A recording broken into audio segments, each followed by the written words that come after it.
మత్తియాస్ అంటే మక్కాబీలు.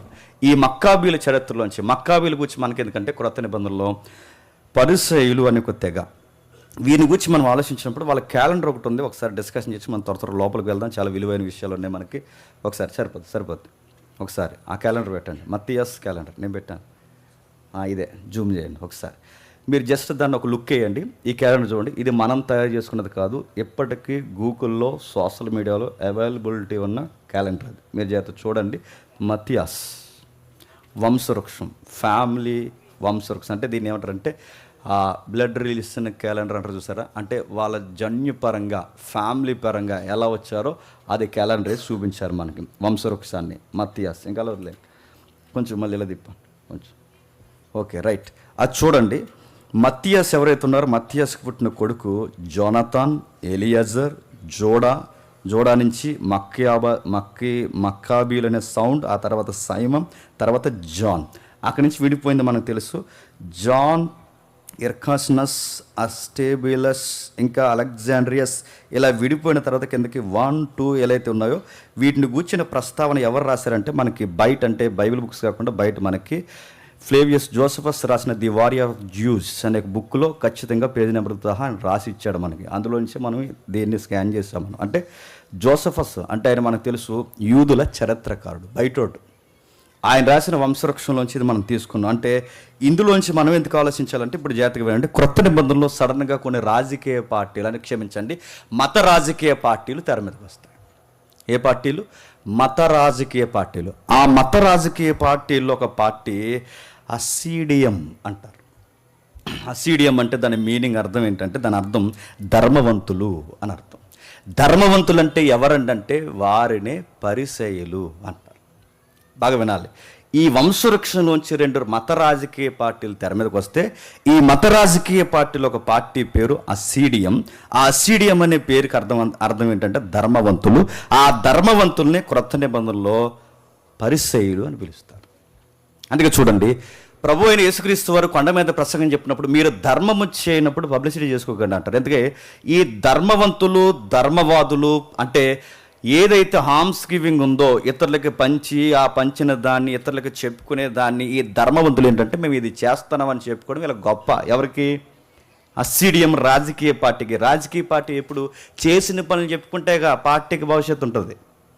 మేము వచ్చిన తర్వాత సిమెంట్ రోడ్లు వేస్తాం, మేము వచ్చిన తర్వాత మండపాలు కట్టాం, మేము వచ్చిన తర్వాత ఇంకా చెప్పండి నాకు గుర్తురావట్లేదు, మేము వచ్చిన తర్వాత అదే అంటున్నారుగా, అది పెట్టారుగా ఫ్లెక్స్లు, మేము వచ్చిన తర్వాత ఇది చేస్తాం, అది చేస్తాం, రకరకాలు చేస్తాం. అంటే పార్టీకి ఎప్పుడు భవిష్యత్తు ఉండాలంటే చేసిన పని చెప్పుకోవాలి. ఇటీవల కాలంలో ఇప్పుడున్న ప్రభుత్వం ఏదైతే ఉందో సూపర్ 6 అని పెద్ద ఫ్లెక్స్లు పెడుతున్నారు చూసారా. మేము మాట ఇచ్చాం, ఇప్పుడు నెరవేరుస్తున్నాం. పెద్ద క్లట్ హౌస్ పెడుతున్నారుగా, అవన్నీ ఎందుకు చూపిస్తున్నారు? వాళ్ళు చేస్తున్న కార్యక్రమాన్ని ప్రభుత్వం ఎప్పుడు పబ్లిసిటీ చేసుకుంటారు. గతకాల ప్రభుత్వం ఎవరైతే వైఎస్ఆర్ ప్రభుత్వం ఉందో ఆ ప్రభుత్వం లేటుగా వెలిగిందో లేకపోతే పబ్లిక్ అర్థమవ్వాలని చెప్పుకుంటున్నారు ఏంటో తెలియదు. కానీ ఇటీవల కాలంలో జగన్ గారు చేసిన పాయింట్ ఏంటో మనకు తెలుసు. మేము చేసింది చెప్పుకోలేదు, అదే మాకు మైనస్ అయింది అన్నాడు. జగన్ గారు ఏమంటున్నారంటే మేము చేసింది చెప్పుకోలేదు, మాకు మైనస్ అయింది అన్నారు. ఈ సీనియర్ సిటిజన్ ఈయనేమంటున్నాడంటే మేము చేసింది ఎప్పుడు పబ్లిక్ వివరిస్తూనే ఉన్నామన్నారు. అంటే రాజకీయ పార్టీకి ప్రత్యక్షంగానో పరోక్షంగానో చేసుకున్నవి చెప్పాలి. ఇది మతంలోంచి వచ్చిన రాజకీయ పార్టీ గనక, ఏది అసీడియం అంటే పరిశీలు తెగ, ఇది రాజకీయ పార్టీ గనక వీళ్ళు ఏదన్నా నలుగురికి ఏదన్నా పంచితే చెప్పండి అందరికి చెప్పుకుంటారు. ప్రభు దాన్ని అబ్యూజ్ చేశాడు. ఏమన్నాడంటే ఒరే చేసింది కుడి చేతి ఇచ్చింది చెప్పండి, ఎడమ చేతి తెలియకూడదు. మీరు ఎందుకు చెప్తున్నారు? మీ పార్టీ భవిష్యత్తు కొరకు మీ ధర్మ కార్యాన్ని హైలైట్ చేసుకున్నారు. దానికి చేసుకోండి. మీరు ఈ లోకంలో ఒక చేసింది చెప్పుకుంటే ఈ లోక సంబంధమైన ఫలములే మీకు దొరుకుతాయి. అంటే మీ పార్టీకి భవిష్యత్తు కావాలి, మీరు చేసిన పనికి పేరు ప్రఖ్యాతులు కావాలి కనుక ఎవడైతే ఈ లోకంలో ఆశని చెప్పుకుంటాడో ఈ లోక సంబంధమైన వ్యక్తికి ఈ లోక సంబంధమైన ఫలములే దొరుకుతాయి. చెప్పుకోని వాడికి ఫలములు ఎక్కడ దొరుకుతాయి? పరలోకమని దొరుకుతుంది. అందుకే మీరు ఆశించిన ఫలం మీకు దొరుకునుగాక. మీరైతే పరిసయ్యుల అంటే ఎవరైతే ఉన్నారో ఈ ధర్మవంతులు ఎవరైతే ఉన్నారో మీరు చేసింది ఇతరులకి చెప్పుకోవడానికి వీల్లేదు. మీరు కుడి చేతి ఇచ్చింది చెప్పండి, మీ ఎడమ చేతికి కూడా తెలియకూడదు. దీన్ని కామెంట్ చేసాడు ఒక ఇంటర్వ్యూలో. ఆడెవడా అనుకున్న కుర్రోడు నాకు తెలుసు, మీకు తెలుసు, ఆడు పెద్ద ఫేమస్ అయ్యాడు, ఇప్పుడు లోపలికి పోయాడు, బయటకు వచ్చాడు. ఒకరోజు ఆడికి ఇంటర్వ్యూ చేస్తున్నాడు. ఏమన్నాడు తెలుసా? ఆడు కుదిరింగా ఇంటర్వ్యూ తీసుకుంటే వాడినండి. నేను అనుకున్నాను ఆ టైంలో ఆడు సరిగ్గా ఇరుక్కుపోయాడు, కానీ అలాంటి డిబేట్ కూడా ఎట్టేయాలండి వాడికి. ఆడు కామెంట్ చేస్తూ బైబిల్ యాంకర్ అడుగుతుండే ఏమన్నట్టే, బైబిల్ ఇలా ఉందగా, కుడి చేతి ఇచ్చింది ఎడమ చేతి తెలియకూడదని, మరి నువ్వెందుకు పబ్లిసిటీ చేసుకుంటున్నావంటే అప్పుడు అంటున్నారు, బైబిల్ ఇలా ఉంది, కుడి చేతి ఇచ్చింది ఎడమ చేతి తెలియకూడదని ఉంటే అది బైబిల్ అండి, ఆ బైబిల్లో చెప్పి నేను పాటిస్తారేంటి అన్నట్టు ఎటకారపు కితాబు ఇచ్చాడు.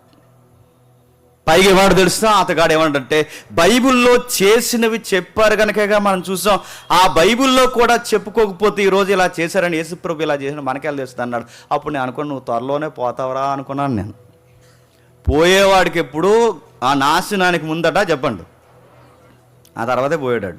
ఒక హీరోయిన్ తెర మీదకి వచ్చింది, 500 కోట్లు, ఇంకెవడో మీకు అర్థమైపోతుంది, ఈడు 500 కోట్లు తీసుకుంటూ నాకు మక్కా బుక్క అని చెప్పి బిస్కెట్ వేయడని చెప్పింది. ఆ మొత్తం మీద తీసుకెళ్ళి ఫరారైపోయాడు. ఫారెన్ వెళ్ళిపోయి మళ్ళీ ఇండియాకి వచ్చిన తర్వాత అందరికీ ఎవరిస్తా అన్నాడు. ఆడెవడో మీకు అర్థమవుతుందండి. నేను అడుగుతున్నాను, ఎవడైనా ఏదన్నా పబ్లిసిటీ చేసుకున్నప్పుడు దేవుడు వరకే చెప్పలేదు, ఒరే అయ్యా నీకు పబ్లిసిటీ కావాలంటే చేసుకో, నీకు ఈ లోక సమయం ఫలం కావాలంటే చేసుకో, నీ కామెంట్స్, షేర్లు, లైక్లు, డిస్లైక్లు, లేదా లైక్స్, సింబల్స్, ఆర్ట్ సింబల్స్ కావాలంటే చేసుకో, అంతేగాని అదే నీకు స్కోరింగ్ బోర్డు అనుకుంటే ఇది నీకు దక్కింది, అంతేగాని పరలోకమందున్న దేవుని దగ్గర నుంచి నీకు ఫలములు రావాలంటే దక్కవుగా గక్కు. ఈ యొక్క బుద్ధి ఫస్ట్ టైం సొసైటీలో ఎంత యాక్టివ్గా అంటే, చేసిన పనిని పబ్లిసిటీ చేసుకునే ట్రావెల్ చేసిన వ్యక్తులు ఎవరంటే పరిసయ్యులు. నెక్స్ట్ పాయింట్ మాట్లాడండి.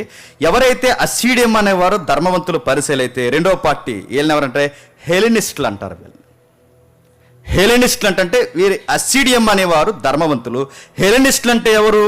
హెలెనిస్టులు అంటే ఎవరంటే పరిసయ్యులకు ఆపోజిట్ బ్యాచ్ ఎవరు చెప్పండి, చెప్పండి. సద్దుకైలు. అంటే పరిసయ్యులకు ఆపోజిట్ బ్యాచ్ ఎవరంటే సద్దుకైలు. అంటే సద్దుకైలు పరిసయ్యులు కూడా ఎక్కడి నుంచి వచ్చిన వాళ్ళు అన్నమాట.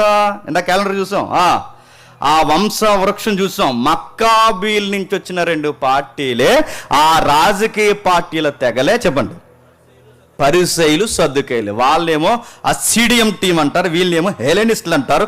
వీళ్ళిరువురు క్రొత్త నిబంధనకు వచ్చేసరికి సువార్తలో టక్కన కనబడతారు. ఇప్పుడు బాగా వినండి, పాత నిబంధనలో పరిసయ్యులైన పదం ఉందా? లేదు. పాత నిబంధనలో సద్దుకైలైన పదం ఉందా? లేదు. మరి సడన్గా వీళ్ళ సువార్తలోకి ఎలా వచ్చారా? సడన్గా సువార్తలోకి వీళ్ళు ఎలా వచ్చారంటే 400 సంవత్సరాల చరిత్రలో ఏదో జరిగింది. ఏం జరిగింది? వీళ్ళ అయ్యా ఎవరో మత్తియాస్ ఏదైతే ఉన్నాడో ఆ మత్తియాస్ని సిరియా గవర్నర్ లేదా సిరియా ప్రభుత్వ వాదులు నీ బలిపీఠం మీద ఇదిగో మా దేవతకు బలి ఇవ్వయ్యా అన్నప్పుడు అతను ఒప్పక మనసు చంపుకొని మీరు నన్ను చంపండి కానీ నేను ఈ మాత్రం పని చేయను అన్నప్పుడు యూదుల్లో ఉన్న ఒక యువకుడు తెర మీదకి వస్తే ఆ యూదుల్లో ఉన్న యువకుడు ఇతడు చెయ్యని పని ఆ యువకుడు చేసినందుకు ఆ యువకుడు తల నరిగితే రాత్రికి జాతీయ స్థాయిలో హీరో అయిపోయాడు. ఎవరు? మత్తియాస్. ఆ మత్తియాస్ పిల్లలే పరిసయ్యులు, ఆ మత్తియాస్ పిల్లలే సద్దుకైలు. ఇప్పుడు 3వ పాయింట్, సద్దుకైలు పరిసయ్యులు బాగుంది. మరి శాస్త్రులు ఎవరు? చిన్న పాయింటే టచ్ చేసి వెళ్ళిపోదాం. సద్దుకైలు మనకు తెలుసు, పరిసయ్యులు ఇప్పుడు మనకు తెలుసు, వీళ్ళిద్దరు ఇక్కడ వచ్చారు. మరి శాస్త్రులు వీళ్ళు ఎక్కడి నుంచి వచ్చారు? వీళ్ళు ఇందులో నుంచి వచ్చారు. శాస్త్రులు అంటే గుర్తుపెట్టుకోండి, శాస్త్రాలు బాగా రాసేవాళ్ళు, శాస్త్రులు అంటే బాగా చదివేవాళ్ళు, వీళ్ళని స్క్రైబ్స్ అంటారు. వీళ్ళు ఏం చేస్తారంటే చదువుతారు, రాస్తారంటే ఈ రోజుల్లో మనకి ఏమున్నాయంటే జిరాక్స్ మిషన్లు ఉన్నాయి, ప్రింట్ చేసే మిషన్లు ఉన్నాయి. ఆ రోజుల్లో జిరాక్స్ మిషన్లు ఉన్నాయా? దానికి సరిగ్గా నకల్ తయారు చేసి, అంటే ఒక ఒరిజినల్కి జిరాక్స్ తయారు చేసి ఈ ఏదైతే రైటింగ్స్ రాస్తారో మక్కి ఆ అంటే ఈ అంటే ఈ, ఊ అంటే ఊ అంటే ఒరిజినల్ నుంచి ఒక్క అక్షరం కూడా పొల్లిపోకుండా వేరొక భాషలోనికి నకల్ తయారు చేసే ఈ మనుషులనే శాస్త్రులు అంటారు. ఇంకా మనకు బ్రైట్ గుర్తుండాలంటే పరిసయ్యుల్లో ఉన్న గొప్ప వ్యక్తులు అంటే పరిసయ్యుల్లో ఉన్నవారు బాగా చదువుకుని యూనివర్సిటీ లెవెల్ విద్య వాళ్ళని ఉన్నవారిని ఏమన్నారంటే చెప్పండి, శాస్త్రులు. వీళ్ళు రాజదర్బార్లో పనిచేశారు, ఎందుకంటే రాజుకు అవసరంగా మరి రాజ్యపు దస్తావేజుల చరిత్ర రాయాలంటే రాజదర్బార్లో పనిచేశారు, సునగోగుల్లో పనిచేశారు. అంటే ధర్మశాస్త్రాన్ని ఎప్పటికప్పుడు కాపీ చేయలేదు. పాత నిబంధన 5 పుస్తకాలు ఉన్నాయిగా, ఆదికాండం నుంచి ద్వితీయోపదేశకాండం వరకు ఈ 5 పుస్తకాలకి నకలు తయారు చేయాలి. నకలు ఎవరు తయారు చేయాలి? నువ్వు నేను నకలు తయారు చేయకూడదు. ఇప్పుడంటే ప్రతి ఈదికి జిరాక్స్ కొట్లు ఎక్కువైపోయినాయి. ఆ రోజుల్లో ఎక్కడ పడితే అక్కడ జిరాక్స్లు తీయకూడదు, ఎవడు పడితే వాడు ట్రాన్స్లేషన్ చేయకూడదు, ఎవడు పడితే వాడు ఒరిజినల్కి డూప్లికేట్ తయారు చేయకూడదు. ఎవరు చేస్తారంటే యూనివర్సిటీ లెవెల్లో చదువుకున్న వాళ్ళు చేయాలి. ఆ యూనివర్సిటీ స్థాయిలో చదువుకున్నవారు ఎవరంటే చెప్పండి, శాస్త్రులు. అంటే అందుకే బాగా వినండి, జ్ఞానులు వచ్చిన తర్వాత ఆ జ్ఞానులు వచ్చి యూదుల రాజుగా పుట్టినవాడు ఎక్కడా అని జ్ఞానులు అడిగితే వెంటనే ఎవరిని పిలిపిస్తాడు చెప్పండి, శాస్త్రులు ఎందుకు పిలిపిస్తారు? వీళ్ళకి రికార్డ్స్ మీద గ్రిప్ ఎక్కువ. ఏ రికార్డులో ఏముందో, ఎక్కడ ఏ పుస్తకం ఉందో, ఎక్కడ ఏ పదాలు ఉన్నాయో, ఎక్కడ ఎలా ఉందో, వీళ్ళకి రికార్డ్స్ మీద గ్రిప్ ఎక్కువ ఉంటుంది. అంటే శాస్త్రులు అంటే గుర్తుపెట్టుకోండి, శాస్త్రాలు బాగా చదివే వాళ్ళే. వీళ్ళకి ఎవ్రీ సబ్జెక్ట్ తెలుసు వీళ్ళకి. రెండవది, సద్దుకైలు ఎలా వచ్చారో మనకు అర్థమైంది, పరిసయ్యులు ఎలా వచ్చారో మనకు అర్థమైంది. సుమారు 2 రాజకీయ పార్టీలు మత్తీయస్ కుటుంబం నుంచి వచ్చాయి. ఇప్పుడు మనం ముందుకు వెళుతున్నాం. ఆ టైంలో కొత్త ప్రభుత్వాలు తెర మీదకి వచ్చాయి. ఆ కొత్త ప్రభుత్వమే చెప్పండి, ఇందాక మనం మాట్లాడుకున్నాం రివ్యూలో, రోమా ప్రభుత్వం. ఆ రోమా ప్రభుత్వం ఇక్కడ జాగ్రత్త చూడండి, ఆగిపోయిందా? రోమా ప్రభుత్వంలో క్రీస్తు పూర్వం 64లో సిరియన్ గవర్నమెంట్ పైన అధికారిగా Rome general Pompey first time అధికారంలోకి వచ్చాడు. వీళ్ళందరూ మీకు హిస్టరీలో దొరుకుతారు కావాలంటే. రేపు పొద్దున ఏ గ్రూప్ 1 గ్రూప్ 2 రాస్తే ఖచ్చితంగా మీరు హిస్టరీని టచ్ చేయాల్సిందే. అప్పుడు మీకు ఆ పుస్తకం గుర్తొస్తలేదు, కానీ ఇది మా బ్రదర్ చెప్పాడు అని మీకు గుర్తొస్తాను. నేను గుర్తొస్తాను. ఆ రోజు జీకే రాసినప్పుడు నన్ను గుర్తుపెట్టుకోండి. మీ గ్రూప్ 1 అయితే ఇంటర్వ్యూలో జ్ఞాపకం చేసుకోండి, నేను జేమ్స్ బ్రదర్ చర్చికి వెళ్ళేవాళ్ళం అని. మీకు గొప్పే, నాకు గొప్పే. కొడతారా? కొట్టండి. సరే, క్రీస్తు పూర్వం 64లో సిరియన్ గవర్నమెంట్ అంటే సిరియాకి అధికారిగా ఉన్నది రోమ్ జనరల్ పాంపే. ఈయన మొట్టమొదటి రోమ్ సామ్రాజ్యాన్ని ఒక ఆర్డర్లోకి తీసుకొచ్చాడు. ఈయనతోనే స్టార్ట్ అయింది రోమ సామ్రాజ్యం. తర్వాత క్రీస్తు పూర్వం 42లో, ఇదంతా క్రీస్తు పూర్వమే, క్రీస్తు పూర్వం 42లో పిలిప్పులో, అంటే పిలిప్పి పట్టణం చదువుకుంటాగా, ఆ పిలిప్ సిటీలో కాస్పియన్, బ్రుటాస్, ఇంకా ఆంటోనీ, యాక్టివస్, వీళ్ళు 4 రాజులు ఉంటారు. సుమారు 4 చక్రవర్తి, అంటే వాళ్ళ చక్రవర్తులు అవ్వలేదు, 4 అధికారులు ఉంటారు. జస్ట్ దాన్ని అలా చూడండి, కిందికి వెళ్ళేసరికి అర్థమవుద్ది. ఎవరైతే ఉన్నారో కాస్పియన్, బ్రోటాస్, ఆంటోనీ, యాక్టివస్, అంటే ఇవన్నీ అప్పుడప్పుడు మన సినిమాలు, మనం అప్పుడు మార్గం సినిమాలు చూసాక ఆ సినిమాల్లో పేర్లు ఎడుతుంటారు చూసా. ఆంటోనీ గడు గుడ్డు కంకర విజయ్, ఇలా ఆంటోనీ గడు అంటే ఎవడ తెలదు వీళ్ళకి. అడుగుతున్నాను, యాంటోనీ పేర్లు ఇవన్నీ ఎలా వస్తున్నాయి? ఈ పేర్లన్నీ రోమా అధికారుల పేర్లు ఇవి. ఇందాక సహోదరుడు మన సుధాకర్ మాట్లాడుతూ, ఆ బుక్ ఏం బుక్ అది? విలియం షేక్స్పియర్లో ఎక్కువ names, William Shakespeare books, novels బాగుంటాయిగా. ఎక్కువ అంటే ఒక క్యారెక్టర్ని బిల్డప్ చేయడానికి ఆయన వాడుకున్న పేర్లు ఏంటి తెలుసా? ఈ పేర్లే వాడుకుని ఇక్కడ చూడండి. సుమారు 4 రాజులు, జస్ట్ వినండి, ఇది అవగాహన ఉంటుంది. పిలిప్పులో మళ్ళీ యుద్ధం వచ్చింది, పిలిప్ టౌన్లో యుద్ధం వచ్చింది. అందులో 4 పోటీ పడ్డారు. అందులో 4 ఎవరంటే కాస్పియన్, బ్రోటాస్. ఎవరైతే ఉన్నారో ఇందులో బ్రోటాస్, కాస్పియన్ ఒక టీం అయ్యారు. ఆంటోనీ, యాక్టివస్ ఎవరైతే ఉన్నారో వీళ్ళిద్దరు ఒక టీం అయ్యారు. వీళ్ళిద్దరు కలిసి సరిగ్గా ఫైట్ చేస్తే, ఆంటోనీ, యాక్టివస్ కలిసి యుద్ధం చేస్తూ ఒకరోజు వీళ్ళు ఓడిపోయారు. పైన వాళ్ళిద్దరు ఎవరు? కాస్పియన్, బ్రోటాస్లు ఓడిపోతే వీళ్ళిద్దరూ తెర మీదకి వచ్చారు. ఎవరు? ఆంటోనీ, యాక్టివస్. ఎవరైతే ఉన్నారో ఆ యాక్టివస్, ఆంటోనీ తెర మీదకి వస్తే సరిగ్గా వీళ్ళిద్దరు కలిసి మతాలను గౌరవించాలి, మన రాజ్యంలో మతాలకు ఇబ్బంది ఉండకూడదు, వాళ్ళ సంస్కృతిని మనం టచ్ చేయకూడదు, మన మతాన్ని కదిపితే తేనెతీగ పుట్టను కదిపినట్టే. అందుకే మన ప్రభుత్వం ఎప్పుడు సవ్యంగా సాగిపోవాలంటే మతాల మధ్య చిచ్చుండకూడదు, మతాలకి ప్రభుత్వానికి మధ్యవర్తిత్వం చేయడానికి. బాగా వినాలి, పాయింట్ మీకు అర్థమవుద్ది. మతానికి, అక్కడున్న మనుషులకి, ప్రభుత్వానికి మధ్యవర్తిత్వం చేయడానికి ఆంటోనీ, యాక్టివస్ కలిసి ఒక నిర్ణయం తీసుకున్నారు. ఏం చేద్దాం, మనం ఏం రోమ్ పట్టణంలో చక్రవర్తులుగా ఉంటాం, ఇక్కడ లోకల్ ఏరియాలో ఏం జరుగుతుందో మనకు తెలియదు. లోకల్ ఏరియాలో ఏం జరుగుతుందంటే వీళ్ళ జడ్జిమెంట్లు ఇక్కడ వరకు వచ్చేసరికి చాలా జరగాల్సిన గొడవలు జరిగిపోతాయి. ఈ టైంలో మనం ఏం చేద్దామంటే, అందరికన్నా ప్రత్యేకమైన వ్యక్తులుగా మనకు కనబడుతుంది ఎవరంటే యూదులు. ఈ యూదులకి మత ధర్మాలు ఎక్కువ, ఈ యూదులకి మత కర్మకాండలు ఎక్కువ, ఈ యూదులకి మతం పట్ల పిచ్చి ఎక్కువ. వాళ్ళ ధర్మశాస్త్రం కోసం ఏదన్నా చేస్తారు. ఎందుకంటే గతంలో మనకు ఐడియా ఉంది, ప్రభుత్వాన్ని ఎదిరించే మత్తీయాస్ అని ఒక టీమే తయారైంది వీళ్ళకి. కాబట్టి వీళ్ళకి వ్యతిరేకంగా అయ్యామంటే మళ్ళీ ఎవరు తయారవుతారు? మక్కాబీల్ లాంటి పోరాటాలు మళ్ళీ తెర మీదకి వస్తాయి. కనుక ఈ మక్కాబీల్ లాంటి పోరాటాలు మళ్ళీ తెర మీదకి రాకుండా ఉండాలి అంటే, మన సెంట్రల్లో ఉన్న మన ప్రభుత్వానికి తలపోటు కార్యక్రమాలు జరగకుండా ఉండాలి అంటే, స్థానికంగా వీళ్ళకు ఒక కింగ్ని పెట్టాలంటే, మెయిన్ కింగ్స్ మనమే ఉంటాం, చక్రవర్తి కైసర్స్గా మనమే ఉంటాం, కానీ లోకల్గా ఒక కింగ్ని పెట్టాలి. ఎవరిని పెడదాం అన్నప్పుడు వాళ్ళకి వచ్చిన ఐడియా ఏంటంటే, ఏ రోజుని పెడదాం. అక్కడ వచ్చాడు ఏ రోజు అంటే ఎవడన్నా అడగండి. యేసుప్రభు పుట్టినప్పుడు పిల్లల్ని చంపేస్తాడే, ఆడే గ్రేట్ ఏ రోజు. వాడిని పెడదామని అంటే ఏ రోజు అనే ఒక రాజుని పెడదాం. అందుకే చేయండి, యూదుల రాజు అని కానీ ఎవరు? ఏ రోజు. నిజానికి రాజు ఎవరు? కైసరు, చక్రవర్తి. అంటే మెయిన్ రాజు అతను. లోకల్గా యూదుల మీద రాజు ఎవరు? హేరోదు, అతడే మహా హేరోదు, గ్రేట్ హేరోదు అంటారు ఆయన. ఆ మహా హేరోదు ఎవరైతే ఉన్నారో ఆయన పెట్టి ఆయన చేసి ఏం చేస్తున్నారు అంటే, ఇదిగో యూదులకు మాత్రమే రాజు. అందుకే యూదుల రాజు ఎక్కడన్నప్పుడు ఎవరికి కంగారు వచ్చింది చెప్పండి? ఇదేంటి, ప్రభుత్వం చేత నన్ను రాజు అన్నారు, ప్రభుత్వం చేత నేను రాజుగా పిలువబడితే యూదుల రాజు అంటే నాకు తెలియకుండా గవర్నమెంట్ కొత్త రాజును పెట్టిందా?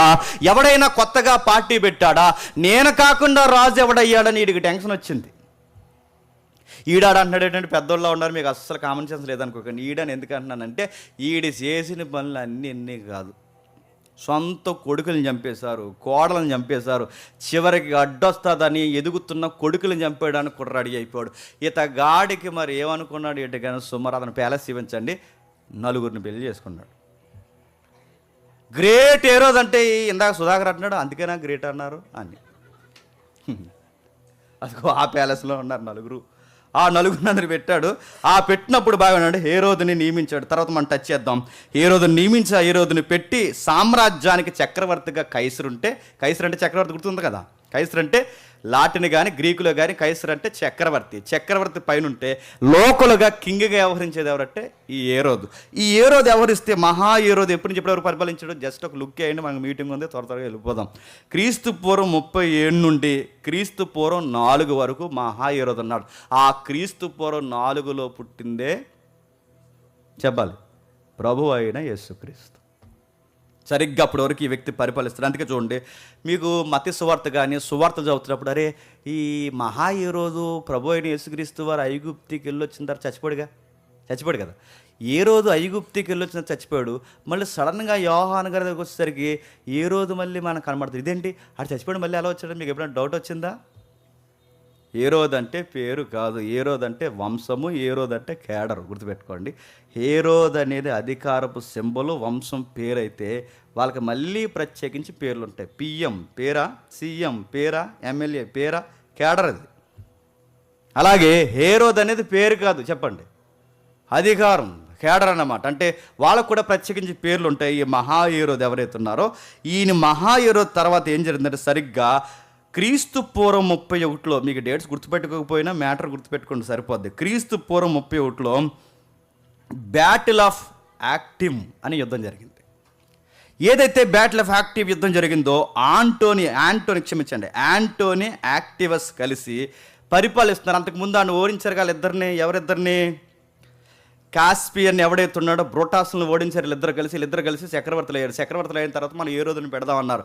ఏ రోజుని పెట్టి అంతా బాగా నడుస్తుందన్న సమయానికి మళ్ళీ ఇద్దరు గొడవ వస్తుంది. ఎవరిద్దరికి? యాంటోనీకి యాక్టివస్కి ఇద్దరు గొడవ వస్తే, సరిగ్గా టైంలో యాక్టివస్ గెలిచాడు, యాంటోనీ ఓడిపోయాడు. ఇప్పుడు మనకి ఇతని పేరు ఎందుకండి, ఇవన్నీ మాకు ఎందుకండి అని అనుకోకండి. ఎందుకు మనకు అవసరం అంటే, ఇతడి పేరు లూకా సువార్త 2వ అధ్యాయంలో ఉంటుంది. ఈయన పేరు లూకా సువార్తలు ఎక్కడ ఉందంటే, ఇప్పుడు చెప్తాను వినండి. యాక్టివ్ అని ఎవరైతే ఉన్నాడో, ఆ యాక్టివ్ అని కొత్తగా గెలిచిన తర్వాత, అంటే యాక్టివ్ అని యాంటోనీ మీద గెలిచిన తర్వాత యాక్టివస్ పెట్టుకున్న పేరు ఏంటంటే ఆగస్టస్ అని పెట్టుకున్నాడు. ఏంటదా? ఆగస్టస్. ఆగస్ట్ నెల అంటాం కదా, ఆగస్ట్ నెల పేరు ఈందే. కొన్ని నెలల పేర్లు ఎందుకున్నా తెలియక కొంతమంది ఆ పేర్లు పెట్టేసుకుంటున్నారు. ఆడి పేరు, కొంతమంది పేర్లు విన్నాను, కొంతమంది పేర్లు రాష్ట్రాల పేర్లు ఉన్నాయి. కొంతమంది పేర్లు ఆడి పేరు అయిపోయారంటే ఆకాశం అంటే ఆడి పేరు. ఆకాశం ఏంటరా? ఒకడేమో ఆకాశం, ఇంకొకటి భూలోకం, ఇంకొకటి రకాలు, ఇంకొకటి నెల, ఇంకొకటి ఆగస్టు, ఇంకొకటి సెప్టెంబర్, అక్టోబర్. ఈ పేర్లు అని అడగండి. నెలల పేర్లు కానీ, ప్రకృతి పేర్లు కానీ, అసలు ఈ సౌండ్స్ అన్నీ తెచ్చింది ఎవరంటే రోమ్, గ్రీక్. వీళ్ళ దగ్గర నుంచి సౌండ్స్ వచ్చినాయి. సరే, ఎవరైతే ఉన్నారో ఈయన పేరు మనకు కనబడితే ఒకసారి చూడండి. ఈయన పేరు మార్చుకున్నాడు. యాక్టివ్ అని ఎవరైతే ఉన్నాడో ఆయన పేరు అగస్టస్గా ప్రకటించుకుంటే, ఈ అగస్టస్ పేరే లూకా సువార్త 2వ అధ్యాయం 1వ వచనం కనబడుతుంది. ఒకసారి చూస్తారా? ఒకసారి చూడండి, ఒకసారి త్వరగా ముగిద్దాం. లూకా సువార్త 2వ అధ్యాయం 1వ వచనం. లూకా సువార్త 2వ అధ్యాయం 1వ వచనం. ఆ దినములలో సర్వలోకానికి కైసర్ ఐగుస్తు వలన. ఐగుస్తుని ఏమంటారు తెలుగులో? చెప్పాలి, అగస్టస్ అంటారు.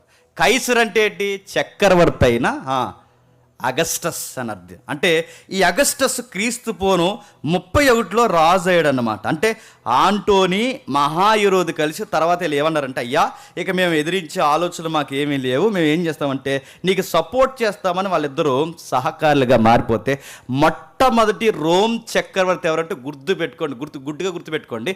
మొట్టమొదటి రోమ్ అంటే చక్రవర్తి అనే పేరు రికార్డ్స్లో కూడా తెచ్చింది ఎవరంటే అగస్టస్సే.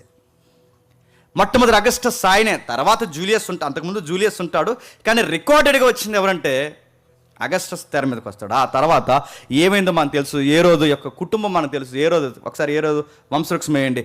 ఆ తర్వాత ఏ రోజుకి 4 భార్యలు చేసుకుని ఆ 4కి 4 పేర్లు ఉన్నాయి.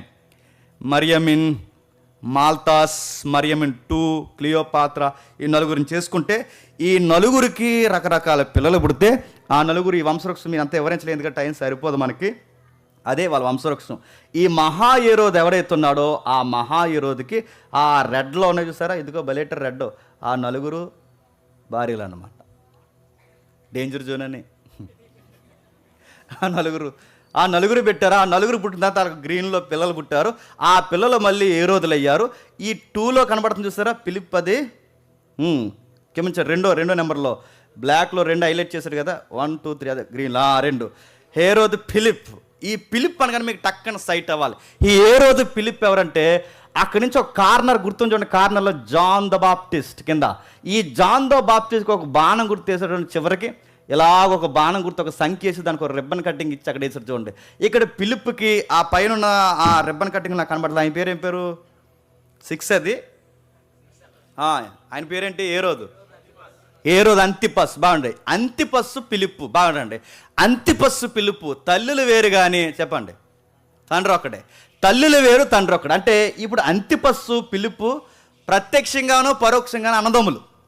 ఎవరికి? హేరోదుకు, గ్రేట్ హేరోదుకు పుట్టారు 2 అన్నదమ్ములు. ఈ కుదురున్న ఆవిడ, ఈ ఫిలిప్పుని చేసుకున్న ఆవిడ, ఈవిడ పేరు ఏరోదే, మళ్ళీ ఆవిడ పేరు ఏరోదియా అని చదువుకుంటాంగా. ఈవిడ ఏం చేస్తుందంటే ఈ ఫిలిప్పుని చేసుకున్నప్పుడు ఒక కూతురుని కానీ ఎక్కడి నుంచి వెళ్ళి అంతిపస్ కానీ చేసుకుంది. ఈ అంతిపస్ కానీ చేసుకుంటే సరిగ్గా ఆ టైంలో అంతిపస్ కానీ ఎప్పుడైతే పెళ్లి చేసుకుందో కింద నుంచి మనవాడు వార్నింగ్ ఇచ్చాడు. ఎవరు? దీన్నే యోహాను గారు వాళ్ళ పెళ్ళిని అబ్యూజ్ చేశాడు కదా. ఈ చరిత్ర అక్కడది. నేను అడుగుతున్నాను, బైబిల్ కథ అండి, ఎంత హిస్టారికల్ ఎవిడెన్స్ ఉందో చూడండి. దీన్ని ఇక్కడి నుంచి ఆయన వార్నింగ్ ఇస్తాడు. ఈ వార్నింగ్ ఇచ్చినందుకే ఆయన తల తీసేస్తారు. ఆ తర్వాత ఏం జరిగిందో మనకు తెలుసు. ఆ తర్వాత ఆ అంతిపస్ను పెళ్లి చేసుకోవడం, ఆ తర్వాత ఫిలిప్పు తెర మీదకి రావడం, ఆ తర్వాత మనకి ఏం జరిగిందో తెలుసు. ఆ వంశవృక్షం నుంచి అపోస్తుల కార్యంకి వచ్చేసరికి ఏ రోజుల వర్గం మారుతారు. ఆ ఏ రోజుల్లో కొత్త సౌండ్ పేరుతో ముడిపడి వస్తుంది. కింగ్ హేరోదు అగ్రిప్పా I అని ఒక పేరు వస్తుంది. ఎవరట? మీకు అపోస్తుల కార్యం పేరు కనబడుతుంది, king Herod Agrippa I. King Herod Agrippa I మనకి ఎక్కడ కనబడతాడంటే అపోస్తుల కార్యము 12వ అధ్యాయం చదువుతున్నప్పుడు యోహాను గారు సహోదరుడైన యాకోబుని చంపేస్తారుగా కత్తి చేత. ఆ యోహాను గారు సహోదరుడైన, అందులో ఉంది చూడండి, యోహాను సహోదరుడైన యాకోబుని చంపుతారు కత్తి చేత. ఆ కత్తి చేత చంపినోడు పేరేంటంటే అగ్రిప్పా I. అంటే ఈడు కూడా హేరోదు వర్గమే. ఆ తర్వాత భాగమేనండి. ఆ తర్వాత యాంటోనియస్ ఫిలిక్స్ ఎవరైతున్నాడో అగ్రిప్పాలోంచి వచ్చిన మరొక బ్యాచ్ యాంటోనియస్ ఫిలిప్స్. ఈయన ఎవరు చేస్తారంటే పౌలు గారు ఉన్నారు చూసారా, ఈ పౌలు గారు చెరకెళ్ళి ఆర్గ్యుమెంట్లు చేస్తుంటాడే ఈ ఫిలిక్స్తోనే. అంటే ఈ అధికారులందరూ దేనికి సంబంధించిన వారు? ఏ రోజు వర్గానికి సంబంధించిన వారు. ఏ రోజులు ఎలా వచ్చారు మీకు అర్థం కావాలి. ఆ రోజు యాంటోనీ ఎవరైతే ఉన్నారో మిగిలిన 2 రాజులు కలిపి లోకల్గా ఒక కింగ్ ఉంటే బాగుంటారు అని పెట్టుకున్నారు. ఈ ఏ రోజు వర్గం ఎలా వచ్చిందంటే ఇంకా మనం మూలాకపోతే ఆ లోతు గారు కుటుంబీకులు ఉన్నారే, ఆ పిల్లలు పుట్టారు కదా, ఆ పిల్లలకు పుట్టిన వాళ్ళు అంటారు వాళ్ళ బ్యాచ్. అంటే ఒకదానికొకటి, అంటే మోయాబీలు, అమోనీలు, రకరకాల వర్గాలు ఉన్నాయి చూస్తారా. వాళ్ళు క్షమించండి యోసేపుకి ఆపోజిట్ కూడా ఎవరు? యాకోబు. యాకోబుకి ఆపోజిట్ కూడా ఎవరు? ఎదోమీలు. యాసావు ఉన్నాడుగా. ఆ ఎదోమీలు అంటే ఎదోమీలు వర్గం నుంచి వచ్చిన వారే హెరోది. అందుకే వీళ్ళ ప్రత్యక్షంగానో పరోక్షంగానో అన్నదమ్ములే. ఎవరికి?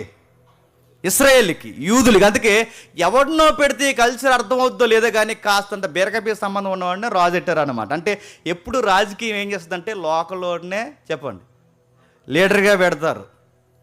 ఓసీ ఉన్నారనుకోండి, ఓసీకి సంబంధించిన వాళ్ళు లీడర్ పెడతారు. ఎస్సీ ఉన్నారనుకోండి, ఎస్సీకి సంబంధించిన లీడర్ పెడతారు.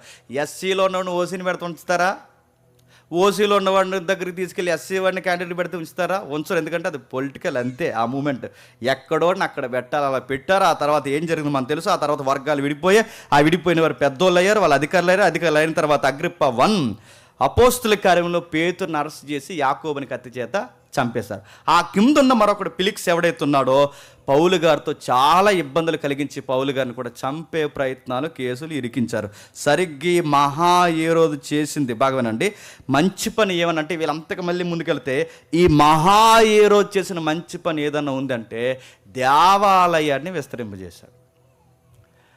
అర్థమైపోతే ఒకవేళ ఇంటికి వెళ్ళి రేపు పొద్దున ఒకసారి వినండి, మీటింగ్ ఉంది. సరే చూద్దాం. ఈ మహా హేరోదు ఎవరైతున్నారో ఈ దేవాలయం, మీకు సెంటర్లో ఒక బిల్డింగ్ కనబడుతుంది చూసారా? అది సెంటు స్థలం గవర్నమెంట్ ఇచ్చింది అనుకోకండి. జెరుబ్బాబెల్ ఉన్నాడు చూసారా? జెరుబ్బాబెల్ ఉన్నాడే, ఆ జెరుబ్బాబెల్ అంటే సరిగ్గా ఈ నెహెమ్యా కాలంలో జెరుబ్బాబెల్ మళ్ళీ రిటర్న్ జర్నీ మనం మాట్లాడుకున్నాగా. వాళ్ళు వచ్చిన తర్వాత జెరుబ్బాబెల్ హయాంలో సొలొమోను మందిరాన్ని రెండవసారి కట్టిన బిల్డింగే చెప్పండి. ఆ మధ్యలో కట్టారు చూసారు, అదే సొలొమోను టెంపుల్. అదే ఆ చిన్నదే. అంటే సొలొమోన్ చాలా పెద్దది కట్టాడు. తిరిగి వచ్చిన తర్వాత వాళ్ళు కట్టింది ఎంత అంటే అదిగో అంత కట్టారు. ఆ కట్టిన తర్వాత మహా హేరోదు వచ్చి ఏం చేశారంటే, ఈ గ్రీన్ కనబడుతుంది చూసారు, మొత్తం ఈ ప్రాకారం ఏదైతుందో ఈ వాల్స్ అన్నీ కట్టించారు. లోపల స్థలాలు ఎడాల్పు చేశాడు. ఆ కిందికి మీరు వస్తే ఇక్కడ రైల్వే భోగిలో కూడా కనబడుతుంది చూడండి, ఆ పైన అది ఆ పైన కనబడుతుంది చూస్తారా? ప్రత్యేకమైన ఉన్నతమైన వ్యక్తులకి కొత్త గృహాలు ఏర్పాటు చేశాడు. ఇవన్నీ మాకెందుకు చెప్తున్నామంటే, ఉదయం మా కాకినాడ చర్చ్లో నేను డిస్కషన్ చేశాను ఈ పాయింట్, ఒకసారి మీకు కూడా చెప్తాను వినండి.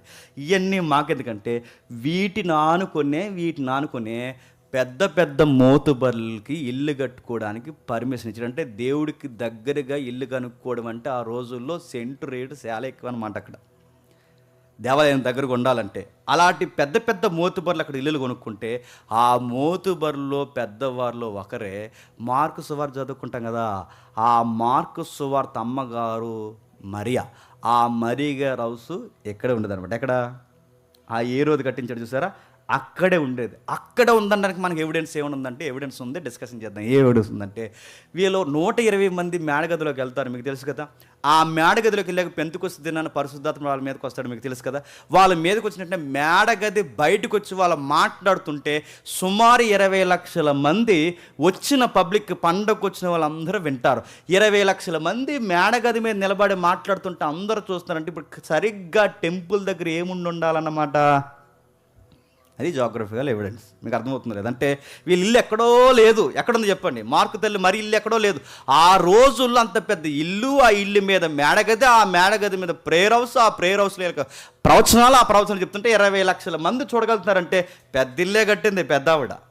పైగా ఎవరింట్లో అయినా ప్రేయర్ పెడితే ఆ రోజుల్లో చంపేసేవారు. ఎవరింట్లో అయినా ప్రేయర్ పెడితే ఆ ఇంటి వారిని కూడా ఇబ్బంది పెట్టారు. వీళ్ళ ఇంట్లో ప్రార్థనలు పెట్టినా ఎవరు ఏం చేయలేకపోతున్నారంటే, వీళ్ళకి ఫేమ్ ఉంది, నేమ్ ఉంది, చెప్పండి, మనీ ఉంది. అందుకే వాళ్ళ గొప్పింటోళ్ళు. మార్కు అనగానే చిన్నింటోడేం కాదు, లగ్జరీ లైఫ్ వదిలేసుకుని వచ్చి యేసుప్రభు కొరకు చనిపోయిన కుర్రోడు. మరో కామెంట్ ఏంటి చెప్పనా, యేసుప్రభు వారిని అరెస్ట్ చేసినప్పుడు గెత్సేమనే వనములో ఒక పొడుచువాడు నార వస్త్రాలు ధరించిన వాడే వస్త్రాలు వదిలి నగ్నంగా పారిపోయి చదువుకుంటాం చూసారా.